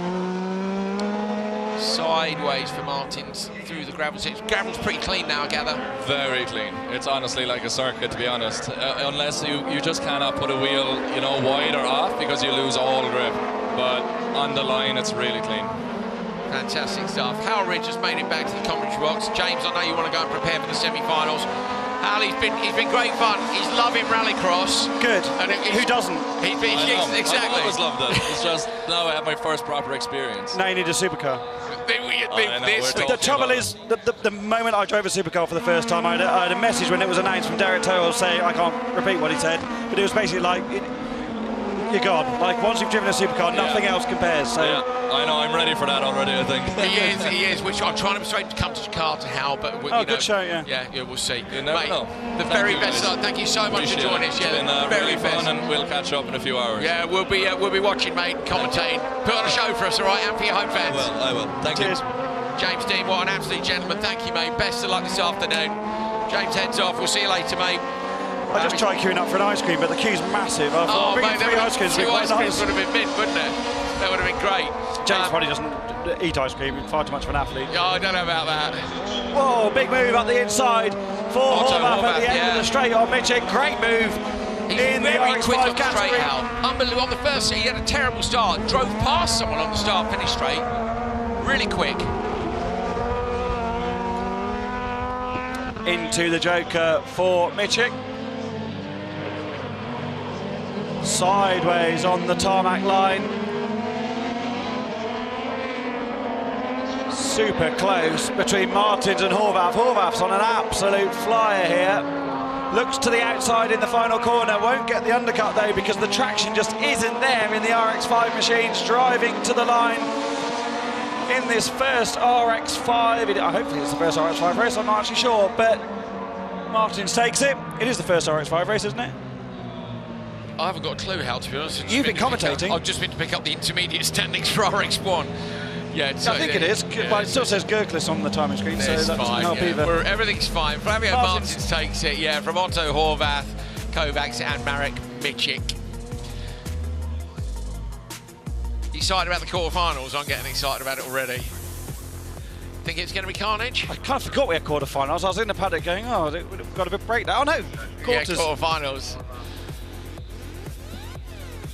Oh wow, we're hearing Bakkerud and O'Donovan in row 1 in quarterfinal 1, so that'll be good fun. respect between the two of those drivers. So I think look at Horvath here. Now you'll see it. He gets this mint exit and literally look at this. See ya. Goes straight past Biķernieki. What happened? Almost gets past Kovacs. What happened in the black flag you dished out? I heard that. Oh mate, so RX3 coming down the straight, and it was Meunier and Kovacs. Meunier got inside Kovacs, and Kovacs and him were wheels touching each other the whole way down over the start-finish line from turn 2. Tasty. Yes, fast, and I was like, maybe a bit unnecessary. James loved it. He's loving racing other cars. Is he? He's loving, obviously side-by-side in drifting. We discussed all of that. He says he feels super comfortable with the car moving around thanks to the drift background. But he's such a great bloke. He did also say how he doesn't fit in a cross car at 6'7". He makes us look short, doesn't he? McPherson and Bartlett on the inside, and then Martinez and Braumüller. Spanish driver Martinez, the winner last time out in Höljes. McPherson, the winner of Q1 and Q2. Is it Bartlett that's moved teams, Hal? It is, yeah. So Bartlett moving teams from 11 into the similar machine, and he's in the machine. And Bartlett ran this, didn't he, was it in British last year? He ran the Ligier? Yes. The McGale, yeah. It was just, yes. Digging deep in my poor memory.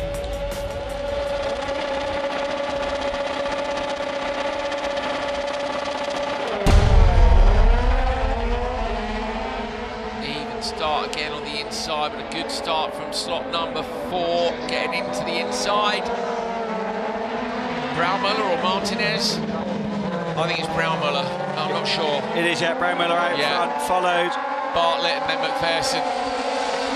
They're coming down onto the start-finish straight now. We'll get another update as they come over the line. I think it's Bartlett, then McPherson, yeah. Yeah, and Martinez side by side at the back. This is the perfect example, dear RX5 drivers, of why you need better liveries. Yeah, 100%. None of you look any different from a distance in the sunshine. If you want to shout out, just go luminous. Put fluorescent bits on the car, make it pink. I don't care, but don't all run blue and black cars. That's it, rant over. You've heard this rant before, Hal. I've had this rant at Subaru before. We've had the rant at Peugeot before, haven't we? Oh, it'll be all right. And then the next event, oh yeah, actually the spotters couldn't tell the difference either. But as a side note, please don't all turn up in Portugal with bright yellow cars. Yes. You're all turned up with pink ones. We're like, have a conversation, lads. I'm gonna get James to put it in the regulations for next year. I think. What do you reckon? I think he's got better things to do, to be honest. But yeah, I like the idea. Yeah, me too. I like the idea too. So yeah, good liveries, please, people. Come on. Luminous stuff all around the paddock. Oh, stick a road cone on the roof. Anything. Not great for aero. No. Braumüller doing a good job out front under big pressure for Ben Bartlett, who is having a much, much better weekend, isn't he? Now he's in a chassis that's well proven and he's very comfortable into the Joker this time around. For the former junior driver from the UK. Trying to cover off Martinez, and he does so. McPherson had done the fastest lap, held just behind Bartlett on the last one, so he could lose out here. Do you think McPherson will respond to Bartlett, or maybe wait another lap if he feels he's quicker? They're very, very good friends. I think that also means that you're very, very determined to beat each other when it comes down to it. So, yeah, I think he'll respond. A lot of movement on the rear left wheel arch there. at high speed. And I'd say yesterday, I think it was Braumüller who posted 159 kilometres an hour on the straight on Instagram. He was in the comments saying it's 159 for us because it was 211 in Supercar. It's still very quick in the cross cars, just over 100 miles an hour. Around, pretty much exactly 100 miles an hour. Braumüller's done a 45.9 last time around. That's comparing to Martins with a 46.8 as the winner of the previous race. So these guys going much quicker than the previous race in RX5 Q4. Way out in front, Bartlett and McPherson, P2, B3, Martinez with the fastest lap, but in P4, Predictor says... Oh, Predictor says 0.091, so it could be very close indeed for Braumüller. Oh, he's done a big push as well, isn't he? Leaning on the outside rear tyre on the way into the Joker. Here comes Ben Bartlett on the standard lap. I think Bartlett's there. Coming around the outside now, it's going to be close between them, but look at Martinez just straightens it up early and finds the traction. Oh, Ben Bartlett looking for a look up the inside into turn 1. That's a great move. Can he make it stick though through to turn 2? Braumüller trying to come around the outside. Down the start-finish straight now, super close between them, but absolutely brilliant by Ben Bartlett. A pass after the Joker merge, and just manages to get Braumüller. Good respect from the two of them as well to dink away from each other and not have side-to-side contact between the two near identical machines. Bartlett takes it. We haven't seen many Bartlett heat race wins this year, but he does indeed take it from teammate Braumüller.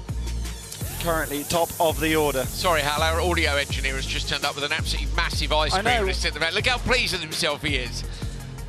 No, we're all right, mate. We'll wait till later. Thank you. He also last night was struggling. There was a bit of an Irish party going on near where he was staying, so he has earplugs to limit the noise from the cars. He said, I went into my bag and found the minus 24 decibel, and then I can sleep. Well, I hope he has a massive party underneath him tonight and he can't sleep a wink. Yeah, look at that. It's a big ice cream too. Really pleased. I think he might have taken a selfie of himself with the ice cream. He has, yes, it's that big. It's worthy of a selfie. Right, Martin Ugar sits in P14. He leads the championship with 3 P3s overall. All 3 times on the podium. At the minute, he is out. He needs a very good run here. Then got David Kane, Neumeier, and Armin Raag.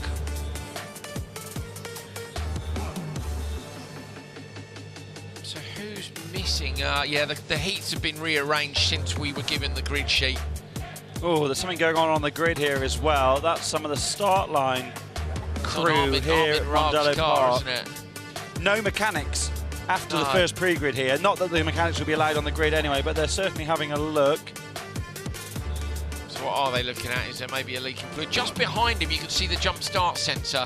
It's the little silver circle with the silver pole's been obscured by the marshal now. We're just on the wrong side, aren't we, on that spot? And then there you see the black panel with the LED lights up. You see the LED light flashing. You pull up to that and more lights light up there. Look at the green lights in front of Armin Raag's car.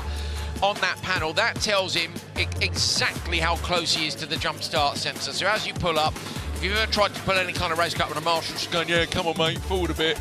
It's a bit like being told, yeah, back a bit when you're parking. It's not enough. You want that absolute certainty of how far you are away from the start sensor when the start in Rallycross is that crucial. So instigated as a safety issue, though, to not have a marshal stood in front of the car all the time. So now the lights panel is there so that someone doesn't need to be in front of the car all the time. Absolutely no idea what they're looking at here. A car, Hal. Cross car, RX5. What chassis, Andrew? No idea. We're going to play that game. It's Armin Raag. It's the Est Fighter. That's annoyed you, hasn't it? No, because you haven't got it right yet. What, you want the full name? Yeah. I don't actually know. Est Fighter something. We can all play that game, Andrew. Come on, what is it then, Hal? I'm not going to tell you. You don't know? Yeah, I do know. No, he doesn't know. I know he doesn't know. He's looking at me. He knows everything about Rallycross, but he actually doesn't know which. It's the P-Tech Est Fighter something. 2. Yeah, 2 sounds good, doesn't it? No one else knows either. It's a cross car. It's getting windy now, isn't it? And that's not really going to make much difference. I wonder if it'll make a difference on the straight, depending on where the wind is. But there is a big pit garage in the background. If it was a head or a tailwind, it might, but supercars pulling up now, and you can see the drivers are outside. I'm not surprised. What's the temperature? We got it on timing or no? Yeah, it's 20.1 air, but I tell you what, in the sunshine, it's hotter than that. Feels a lot hotter than that. Yeah, I've got a great tan from the knee down, but that's it. That is it. So yeah, supercars getting to the, what are we calling this now, the pre-grid? Or is it just the pre-grid? That's pre-grid, yeah, that's holding what they area? call it. It is the pre-grid. Yeah, but then, so then it's a holding area before the start, is it? Normally they're very close together. Okay, they really need to make a decision here about Rag's car. Either it's in or it's out.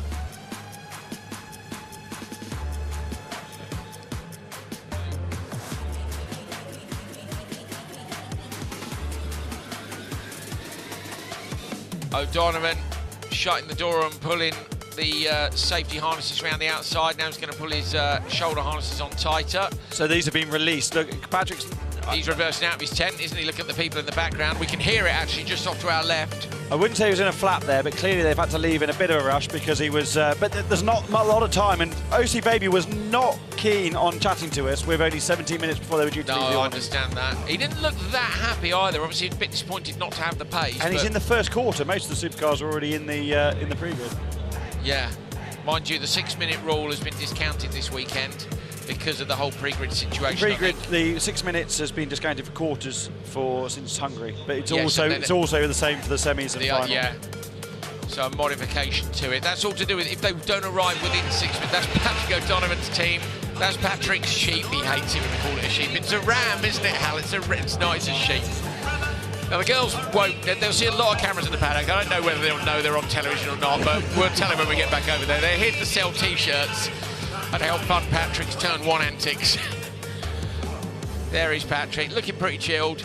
Saw Ollie earlier on as well. He's feeling a bit better. Clunks the car into gear, and it's he's now into the pre-grid area. Maybe intentional the time they left the awning, as both cars are leaving. This is the tyre check area where they're just checking that you're on tyres you've registered for the event. Aren't the FIA scrutineers?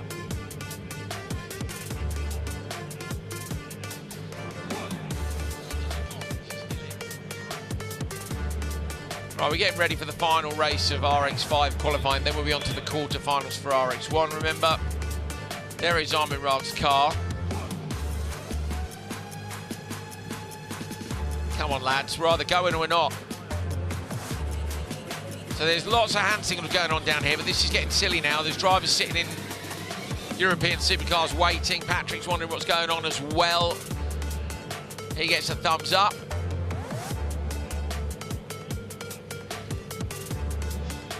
Patrick O'Donovan moves to the front of the queue because he is, of course, in that first quarter-final. So he's making his way out now. So they're not going to release the cars now, Hal.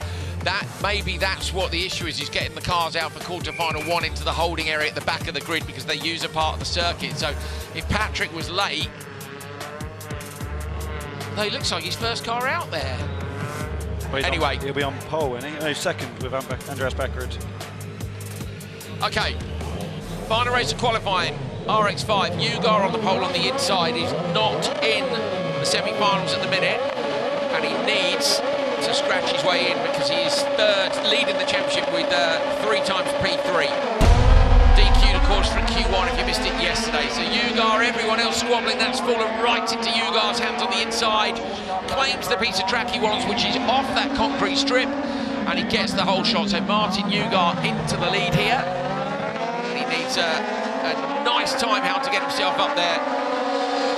You read about the black flag. I did explain to people earlier on roughly, but it was to do with the composite material on the mudguards, correct? Yeah, that's it. And a great job from Nyirád in the first couple of corners. I really had to maximise there. Didn't need to make sure he got ahead. You do not want to be... You might not need the best overall time, but you do not want to be in a big fight at this stage. Neumeier passed Rag at the end of the straight position, while Kane sits in P2. David Kane doing a brilliant job, the British driver. Has Kane gone joker? Yes, he has. So Kane's gone joker on the first lap, which is an interesting decision, but wants to obviously run in clear air. 3.3 was the average joker time from Q3.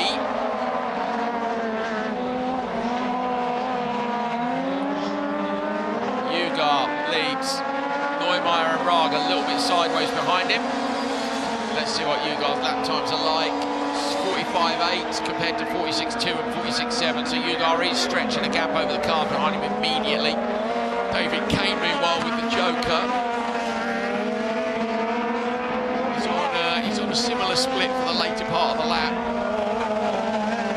Yeah, indeed, yeah. David Kane, maybe not quite on the pace of these cars, and Armin Raag has gone joker in response to David Kane. He's going to see if he can block him off. He had the pace, but David Kane might have got him or not. No, Raag's going to be there, so that's nicely done. They've spotted he was just a couple of tenths off in each sector. Hadn't gone for it.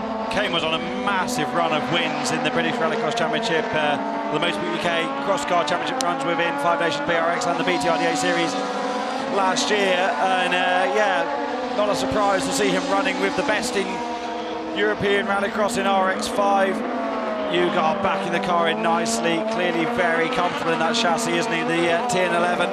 Yeah, we were watching him in the last one, Hal, and it is one jump on the brake, one steering wheel, but particularly see at the end of the straight, the rotation's just stunning. Goes joker a lap early.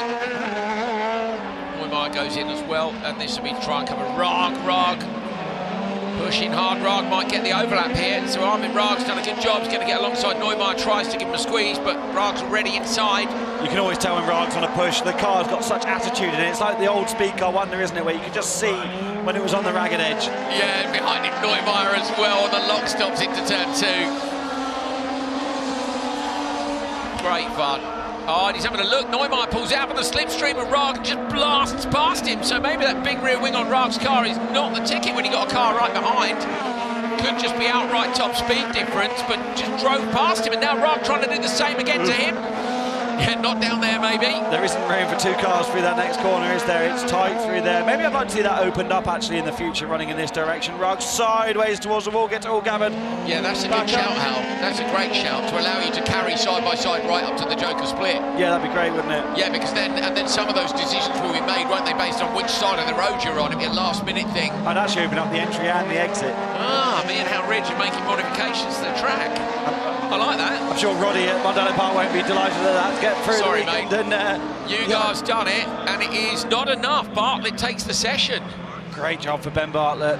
He'll be absolutely ecstatic with that after the season he's had so far. That's his first session win, Hal.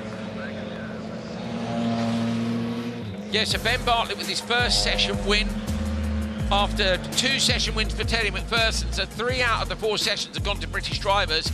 Martin Nyirád, I think, will be P2 in this one. And I'm just looking at some other stuff on timing. Here we go. Teddy McPherson is the top qualifier from Armin Raag, Tim Brownmiller. Ben Bartlett up into P4 with that. He'll be on the front row in the semis. David Kane, Diego Martinez, Brian Nyirád, Flavio Martins. Nyirád is in. So the championship leader with the win in Q3 and the P2 in Q4. It's enough to drag him into the top 15. Biķernieki, Kovacs and Horvath, Paolo Martins, Valentin Comte and Marin Liosek missed out. Shame for Comte, because Comte was sitting in P3 in the standings after a win and a P2 at the last couple of rounds, but damaged cage, and it wasn't going to make the cut today. Quarter-final time for Euro RX1. Grandstand's pretty packed here now. Photographers are getting ready for a bit of carnage behind us. People coming back from buying their ice creams. And we are good to go with that first semi-final on the grid and lined up. Patrick O'Donovan down there, just trying to stay chill. Tyre warm in the background there for Tommy Graham. But row 1, your top qualifier, Andreas Bakkerud, alongside him, Patrick O'Donovan. Row 2, Juha Rutkinen and Tamas Karai. Rutkinen, of course, dropping back thanks to a black flag today. Rennie Munich and Tommy Graham at the back. So I think you've got to watch out here. Slot number 3 was favoured at the start of the weekend, and that is where Patrick is. So that was a favoured start position. Andreas is on slot 1, Hal. The cars on row 2 and row 3, of course, are on clean pieces of tarmac. So be keen to see what happens. With zero data so far this weekend. Sorry? No one started from those spots exactly. And Rutkinen's on that row. You can see the Reds RX fans up against the fence as well. Patrick just cleans the inside of his visor with the glove, and then he's going to clamp that down, and we're going to get this show on the road. Quarterfinals, 4 of these in a row to decide who goes through to the semis. If you're on the front row and you don't make it, it's a shocker for you. Bakkerud, of course, must make it if he wants to continue the championship fight. He's in P2 in the standings, but a little way behind Johan Kristoffersson. Kristoffersson will also be on the front row thanks to a fight back from another black flag, 2 events in a row for him. So the drama really is building as we get towards the end of this event.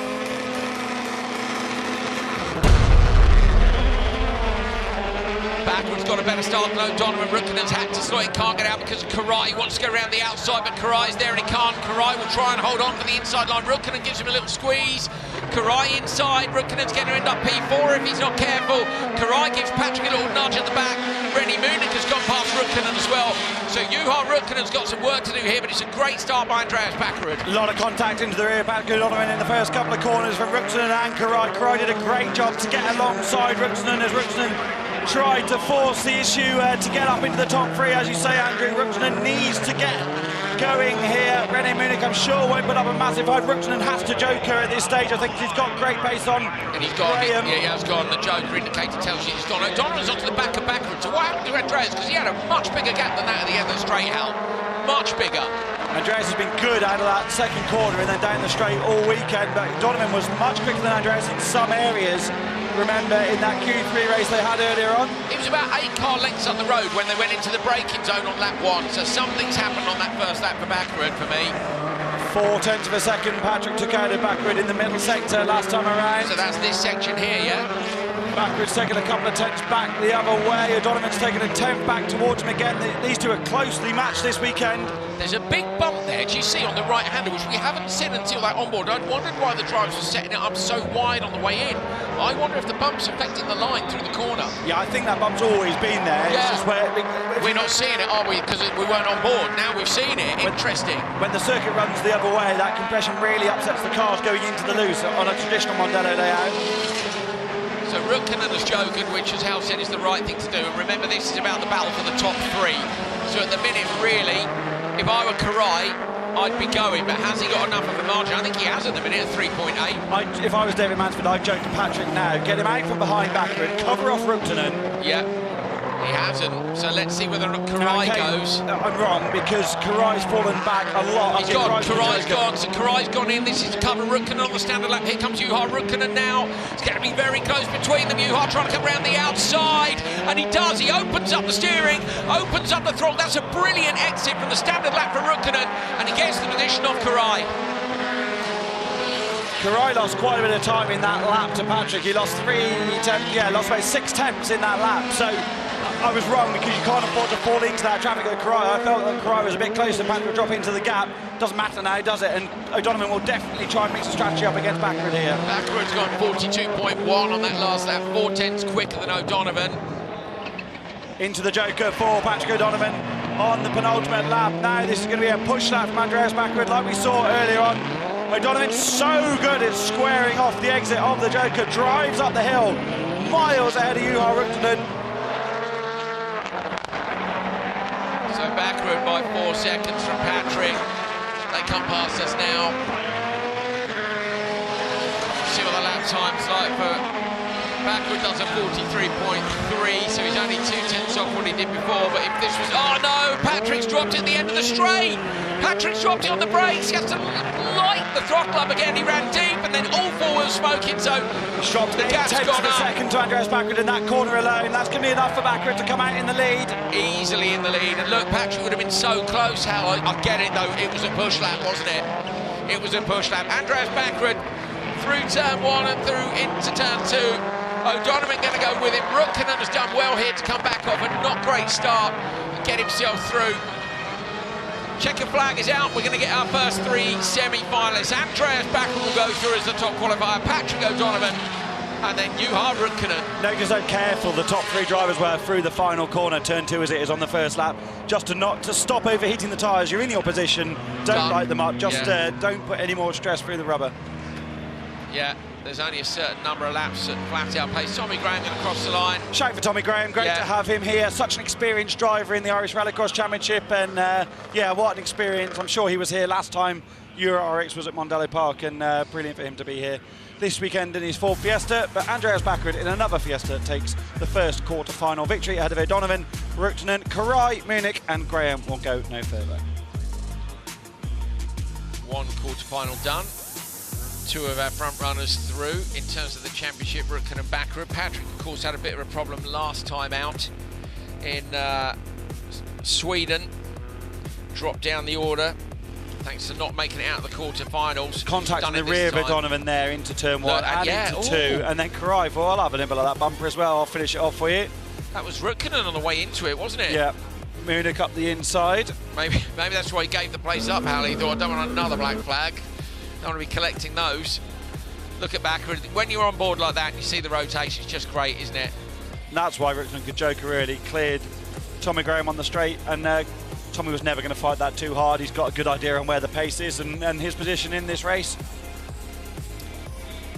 O'Donovan did really well on that first lap. This was Rukkonen. Look at this. Opens it up, just points it straight. Really good. And Karai did everything he could as well, pushing the rear corner out into Rukkonen's line. But there's the moment for Patrick. Look, it was you're going to be close it. between O'Donovan and Bakkerud, but that definitely sealed the deal for Bakkerud, that little moment. As I say, he lost 0.8 of a second in that sector alone. He had to try, didn't he? He had to try. You've got to try for your fast joker and your fast lap if you can. And I didn't actually get to compare their joker times to see how they were, but either way, Bakkerud's got it done. There's Patrick, looking a bit sweatier than he was a few minutes ago. It's hot in those cars, and it's hot here at Mondello Park, as everybody, including James Dean, was like, wow, it's not raining. On to quarter-final number 2. OC Baby on the pole. Nils Vollen, brilliant job to be alongside him. Row 2, Casper Janssen and Gary Donoghue.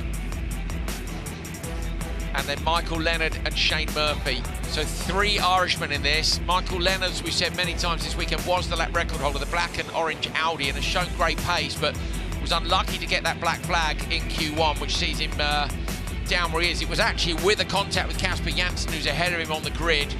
And as Hal said, you said earlier, he's given people a lot of room in turn 1 now, but he probably doesn't have that luxury this time. Got to go all in now, haven't you, in the quarterfinal, especially from lower down the order. Got to make it count. Vollen wants a good launch here and try and shut the door on Baby, likewise from Casper Janssen. Didn't see any massive advantage from row 2 in the last one, so let's see what happens here.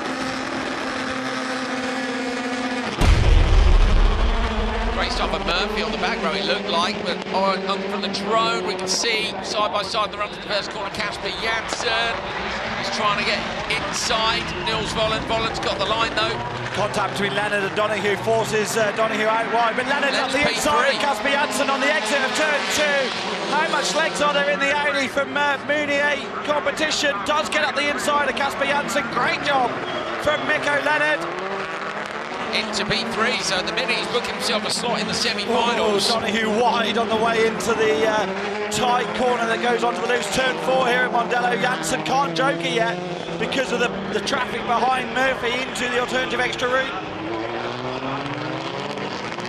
So Murphy's gone in, Baby stays out obviously with Volland. Good performance by Volland, Hal. Yeah, it's been reformed this weekend, hasn't he? They changed the software on the car and the electronic hardware actually for Höljes, and that was not the weekend to try to set up the electronics, was it, when the conditions are changing every single time you go out. Horrendous. But yeah, feeling much more comfortable here. Nils has had some of the best reaction times of anyone off the starts this year, but just didn't have the car underneath him, and now he's much more re-motivated to get this going. So this is the battle of counts, Leonard and Janssen. With the greatest respect to Murphy, I don't think he's going to be on the same pace as the drivers who are ahead of him, having jokered. So Casper Janssen has got to try and find a way through here as one of the regulars, Hal, but Leonard is no slouch. Murphy is very quick as well, super experienced circuit racing driver, but I just don't think he's got the car underneath him this weekend. And I also don't feel like Casper Janssen's got the car underneath him either. No Kevin Hansen here this weekend. Is that having an effect? Difficult to say, but this isn't the sort of performance we've seen so far from Casper, who, remember, was on the podium last time out on merit. Yeah, well, he was absolutely flying in Höljes in all conditions. He was brilliant.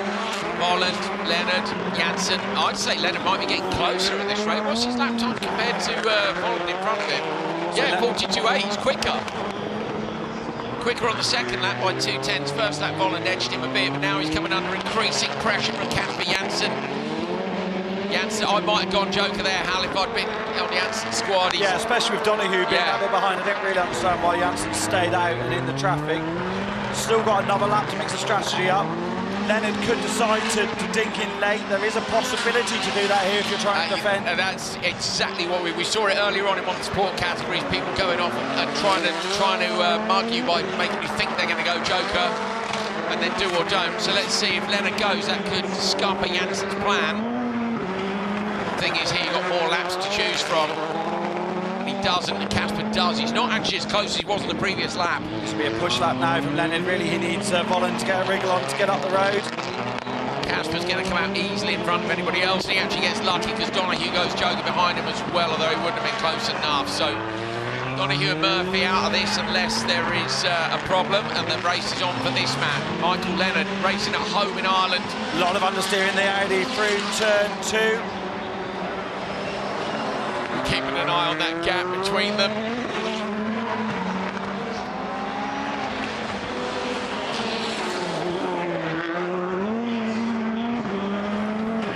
Jansen's a tenth quicker in the opening sector. This is going to be close between Leonard and Casper Jansen, the background, one of the series regulars. Yeah, it was 3.2 was the gap out, and they all head in now. Casper Jansen coming around the outside trying to get him, and I think it might just be enough. Leonard's going to open it up, try and push him wide. The fans are going mad for it. Casper Jansen runs onto the grass. Leonard's got him. They were side by side. Jansen gives him another push. Going to try here. He knows this is do or die to get into the semi-finals. Out the final corner, Casper Jansen hooks a wheel on the inside. Leonard's going to get there, though. It's an absolute drag race line. The Irishman makes it. The crowd go nuts here. Michael Leonard with a brilliant drive to book a spot in the semi-finals with some pressure from Jansen there. I think Jansen should have gone a lap earlier, and it might have been a different result. He was just closer to Leonard on the previous lap. Yeah, I think you're right. I also, yeah, it's interesting that this really undefined as we see confirmation results. Vaby, who we didn't mention once during that race, just away. Volland and Leonard are through to the semi-finals a bit later on. It's really vague, isn't it, what the rules of engagement are here on the Joker merge, because normally there's a clearly defined line, whereas here the Joker merge is kind of done before the straight. I like it though. Yeah, it's good, but in other places that would be different because you'd have a good way. That's why good Joker design is so important, isn't it? You just want it to be a proper race out of there. So yeah, Leonard makes it by 2/10, less than 2/10 of a second, and the crowd were absolutely loving it here. We want to see the Irish drivers make it. They come back past now. They're getting applause from some of the fans as they roll through turn 1 and off to the left-hand side of the circuit right behind us in commentary. Absolutely delighted, the Irish fans. Huge round of applause for Michael Leonard. There they are, the Irish contingent here at Mondello Park, and the kids' fairground in the background. Casper Jansen, though, will be absolutely gutted not to progress through the quarter-finals, especially after his performance last time out. As I said on the graphic, we didn't mention OC Vaby, did we, after he got out front? The race was all going on behind, and brilliant job from Niels Volland, in fairness, to follow Vaby throughout. Leonard got up the inside of Jansen in the run to turn 3 on the opening lap. After that minor contact for Leonard with Donahue that pitched Gary wide, normally teammates, those two within the Murray Motorsport camp, running under different umbrellas this weekend. This was after Jansen had jokered. Leonard will joker this time around behind the leading pair. It was the exit, wasn't it, that was so good between them. And I really, at this point, I didn't think Jansen was anywhere near it, and then he got to the dirt look, and because he was on the grass, he loses a bit. And Leonard just did brilliantly to tighten up his entry, and then look at Jansen on the exit here. It's after the 2 bails. Does he get on the bar? Jansen gives a lot of respect in general, doesn't he? There was several opportunities there for Jansen to clean him out, to really go in hard. And while he went for the optimistic lunge up the inside, on the exit, it was none of that was unfair for Casper Jansen. No, great racing. Casper is, yeah, again, okay, not his perfect weekend, but he's increasingly impressing me how with pace and racecraft. OC Vaby with a fist pump in the garage as he's happily booked his spot into the semi-finals. We're getting ourselves ready now for quarter-final number 3. Donny Topainen and Ollie O'Donovan on the front row. Derek Tohill, 10-time Irish Rallycross champion, and Anton Sepper, who is not delighted with how his season is going so far. William Carey, local driver, on the back row. Johannes Raffos, who we interviewed just before the quarters, will not be starting this race. They are packing up, heading home to Norway, and they will be back at the next round in France. Right, let's see what can Ollie do here, and Derek. Really want to see some Irish drivers through. Got Patrick already, but wouldn't it be good to see yeah, at least two through. Michael Leonard as well. Tohill and O'Donovan will want similar Payne gets a brilliant start, and O'Donovan shuts the door on Tohill immediately. He's on the slippery bit. Tohill goes round the outside.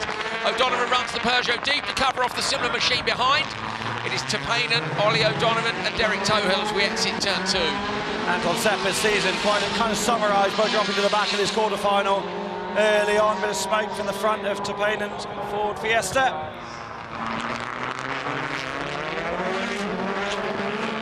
Love that shot on the wall there, gives you an idea of the pace, and it's narrow as they go through into the Rallycross 3 section of track.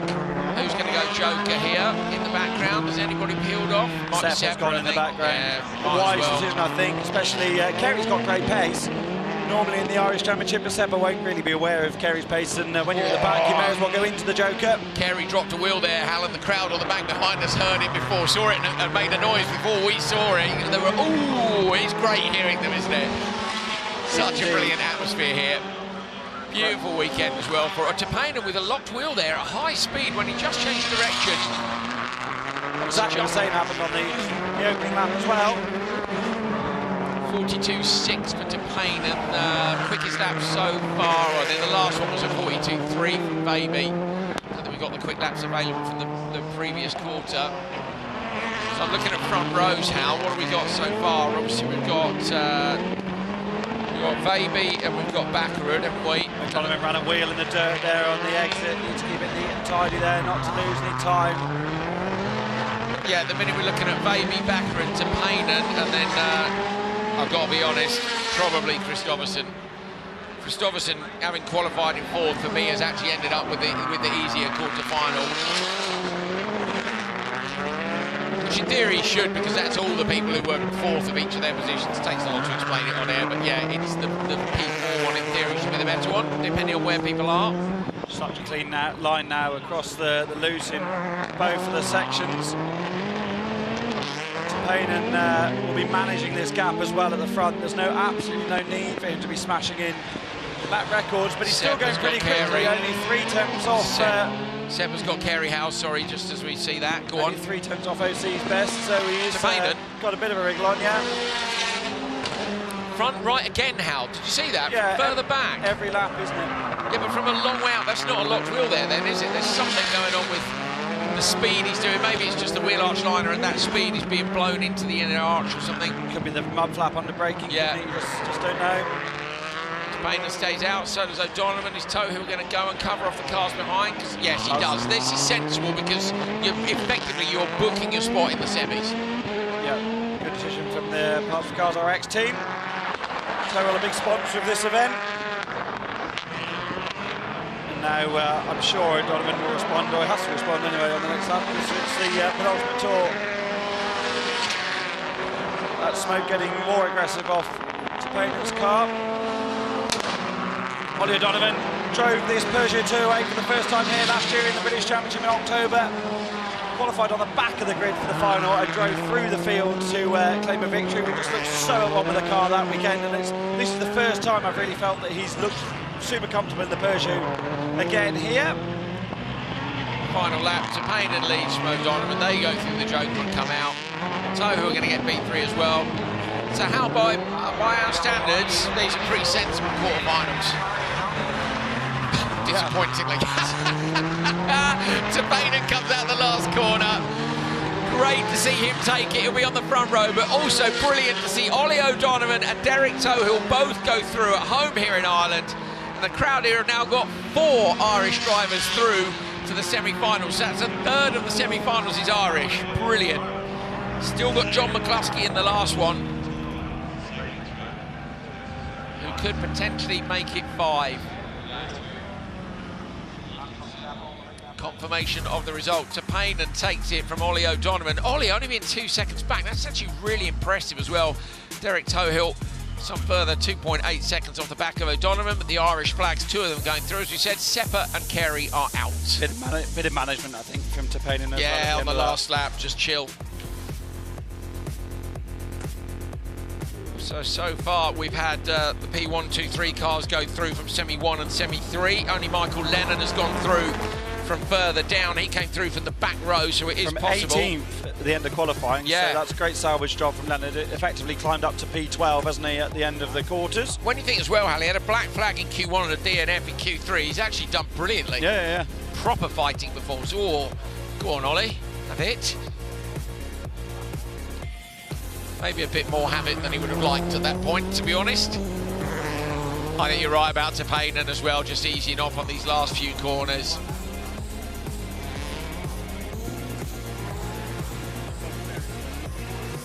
Checker flag, another 3 places booked. 3 more up for grabs. It is the final quarter-final here in Ireland. Johan Kristoffersson and Martin Enlund making it an all-Swedish front row. Row number 2, Jose Oliveira and John McCluskey for Ireland. And on row 3, Mandy August and Fabien Paillet.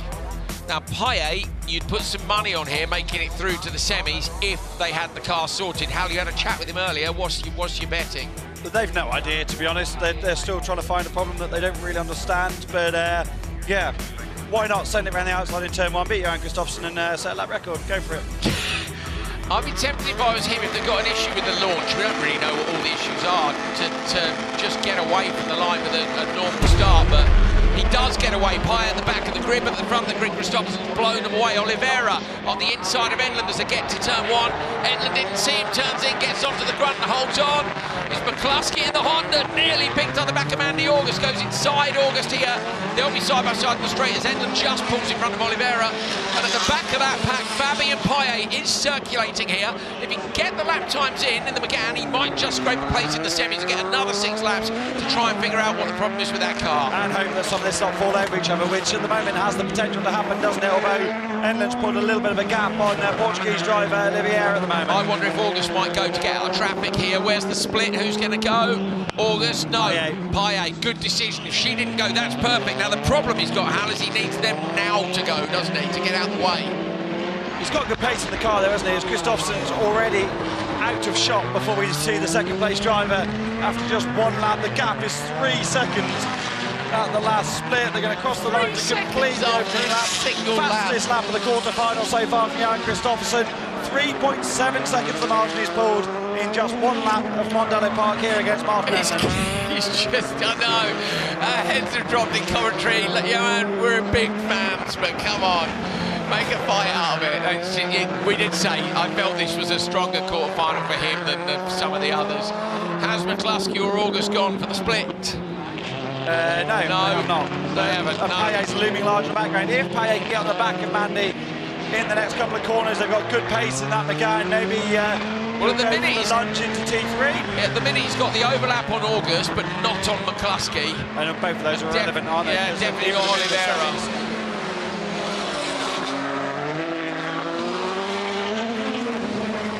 Yeah, it doesn't sound right, does it, when it comes past here in commentary? So I think the dream might be over even with the early joke lap. If he catches Mandy, it'll be a bit more of an issue. Yeah, they're too far off. The difference you can see is in the column there. So we have gap is the gap to the leader, and the difference is the gap to the car in front. Difference is great when you're trying to fit. There's gap, and difference, which is the other one, shows you what the split is if they're going in for the joker. So Paillet does get Mandy August, but McCluskey is another 2 seconds up the road.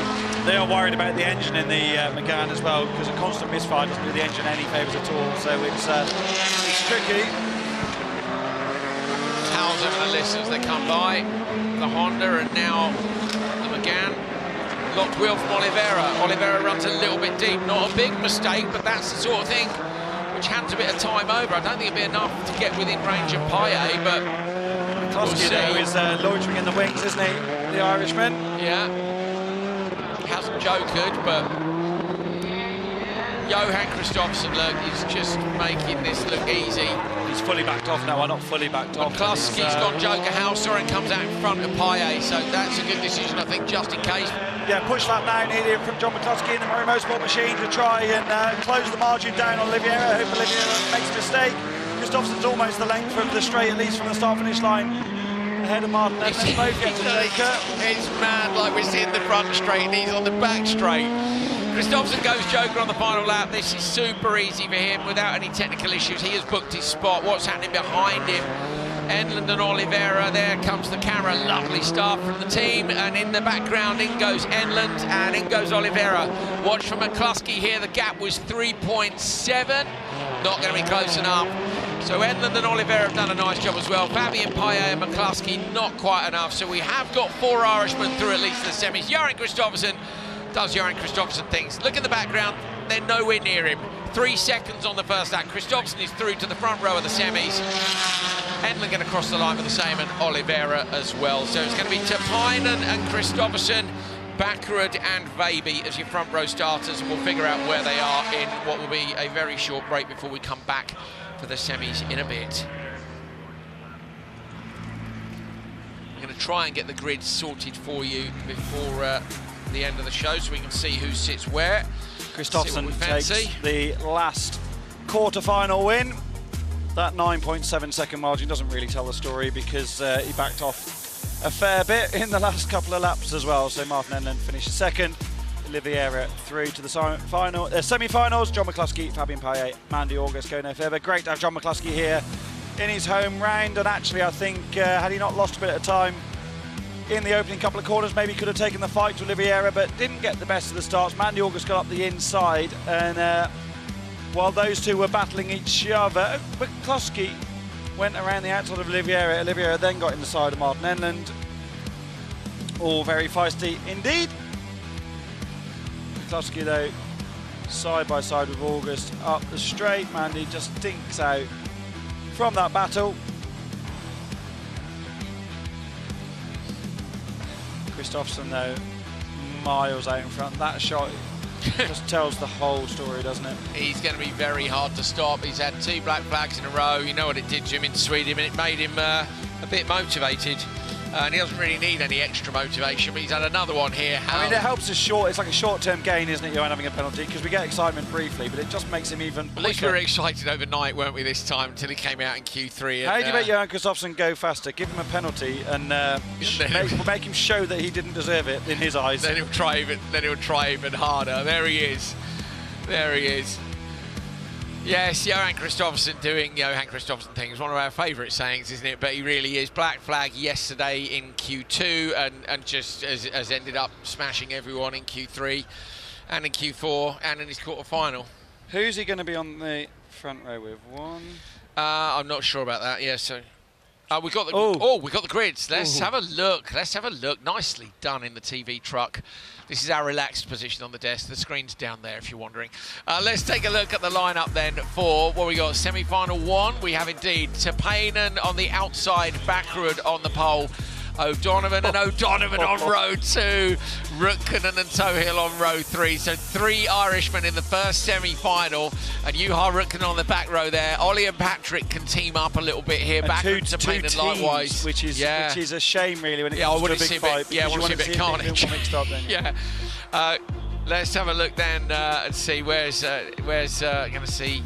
Here he is, your man, Johan Kristoffersson. Just in the background here, that was a walk in the Mondello Park for Johan Kristoffersson. Tidily done, takes the gloves off. Look, thanks, Dad. Nice one. Huh? That's favourite. Yeah, Johan's favourite. Sorry, what did you say? Huh? Oh, he's not even sweating. Very Michael Schumacher. I know, yeah. Oh, hang on. Maybe a bit, Hal. No. Go on. You might be a bit sweaty. No, we can't. Swedish, so we won't understand what the... No, Tommy can't. Just basically this conversation is... Huh? Yeah. We're fastest. Right, second semi-final. Let's take a look at the lineup for this one. Where are we at?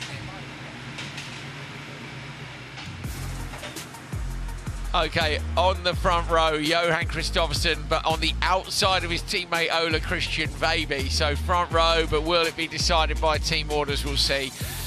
Nils Volland and Martin Enland on row 2, Jose Oliveira and Michael Leonard on row 3. There's potential there because there's 4 drivers who have not made a Euro RX final this year. Yeah. So there's potential for some excitement in semi-final 2. Historically, was always the Carnage one, wasn't it? Yeah, the Carnage one. Semi-final 2 at Hockenheim. Semi-final 2 in Hell, wasn't it? Yeah, good stuff. Right, nice one. That's it for qualifying. We're getting up towards the semi-finals and finals time. We're only gone for half an hour, so go grab yourselves a drink, get yourselves good to go. This is what's coming up at 15:30. That is in about 31 minutes time.